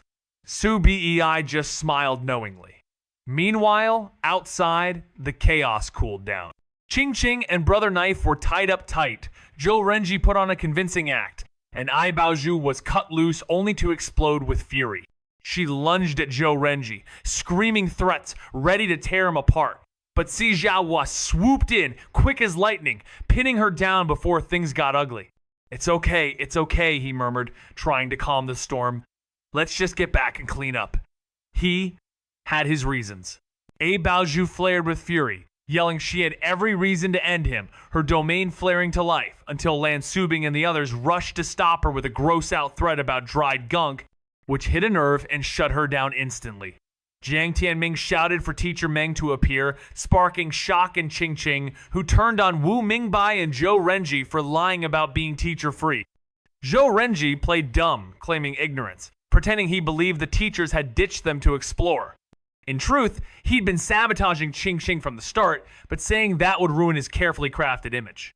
Ching Ching saw through the act and cursed her luck of all the people. She had to get stuck with the biggest fool in the group. Under the shadow of Mo Xiaotian's baffled outburst about teachers tailing them, Meng Huai and the crew made their entrance. Yi Lin hurried to check on Zhou Renji, who seemed mostly unharmed just a bit. Bewitched.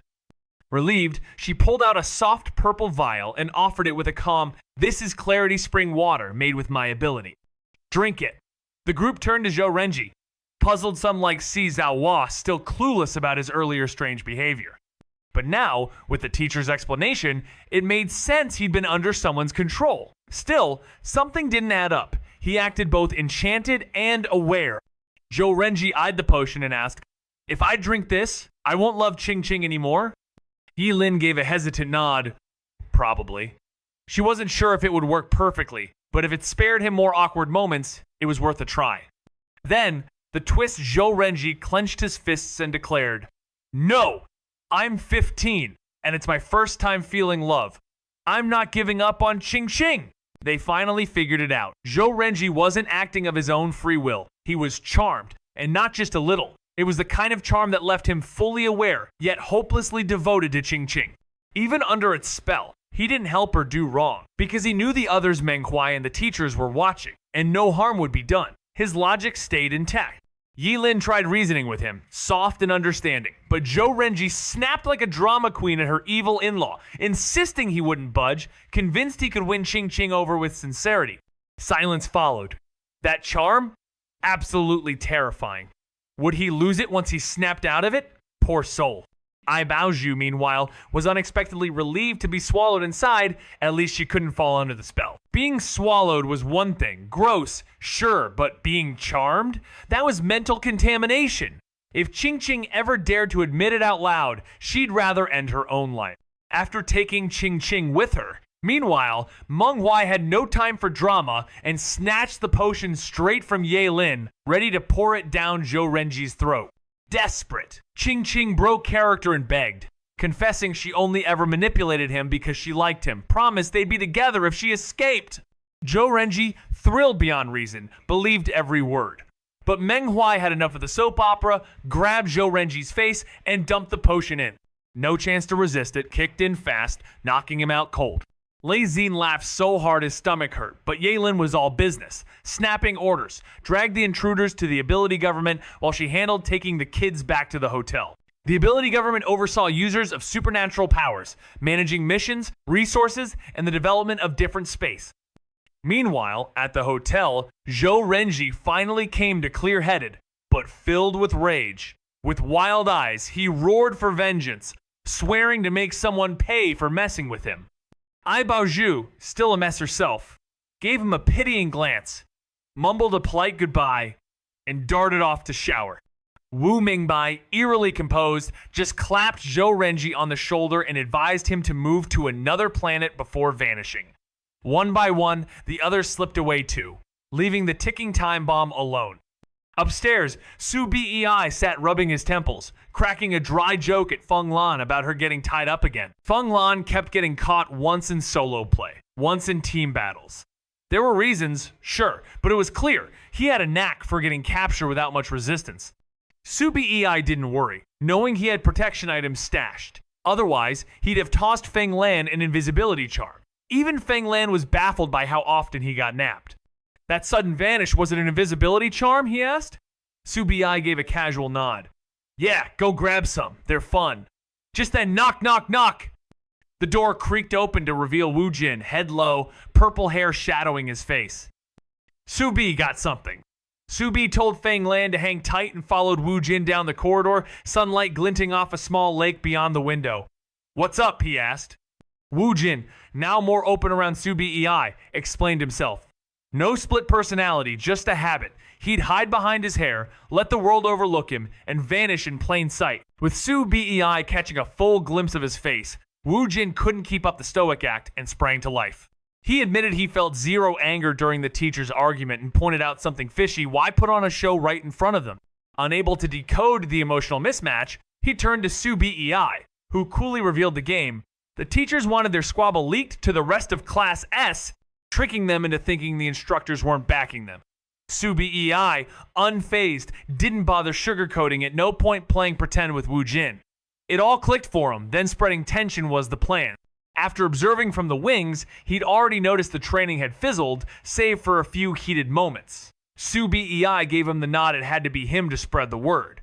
If she did it, no one would buy it. Then came the plan.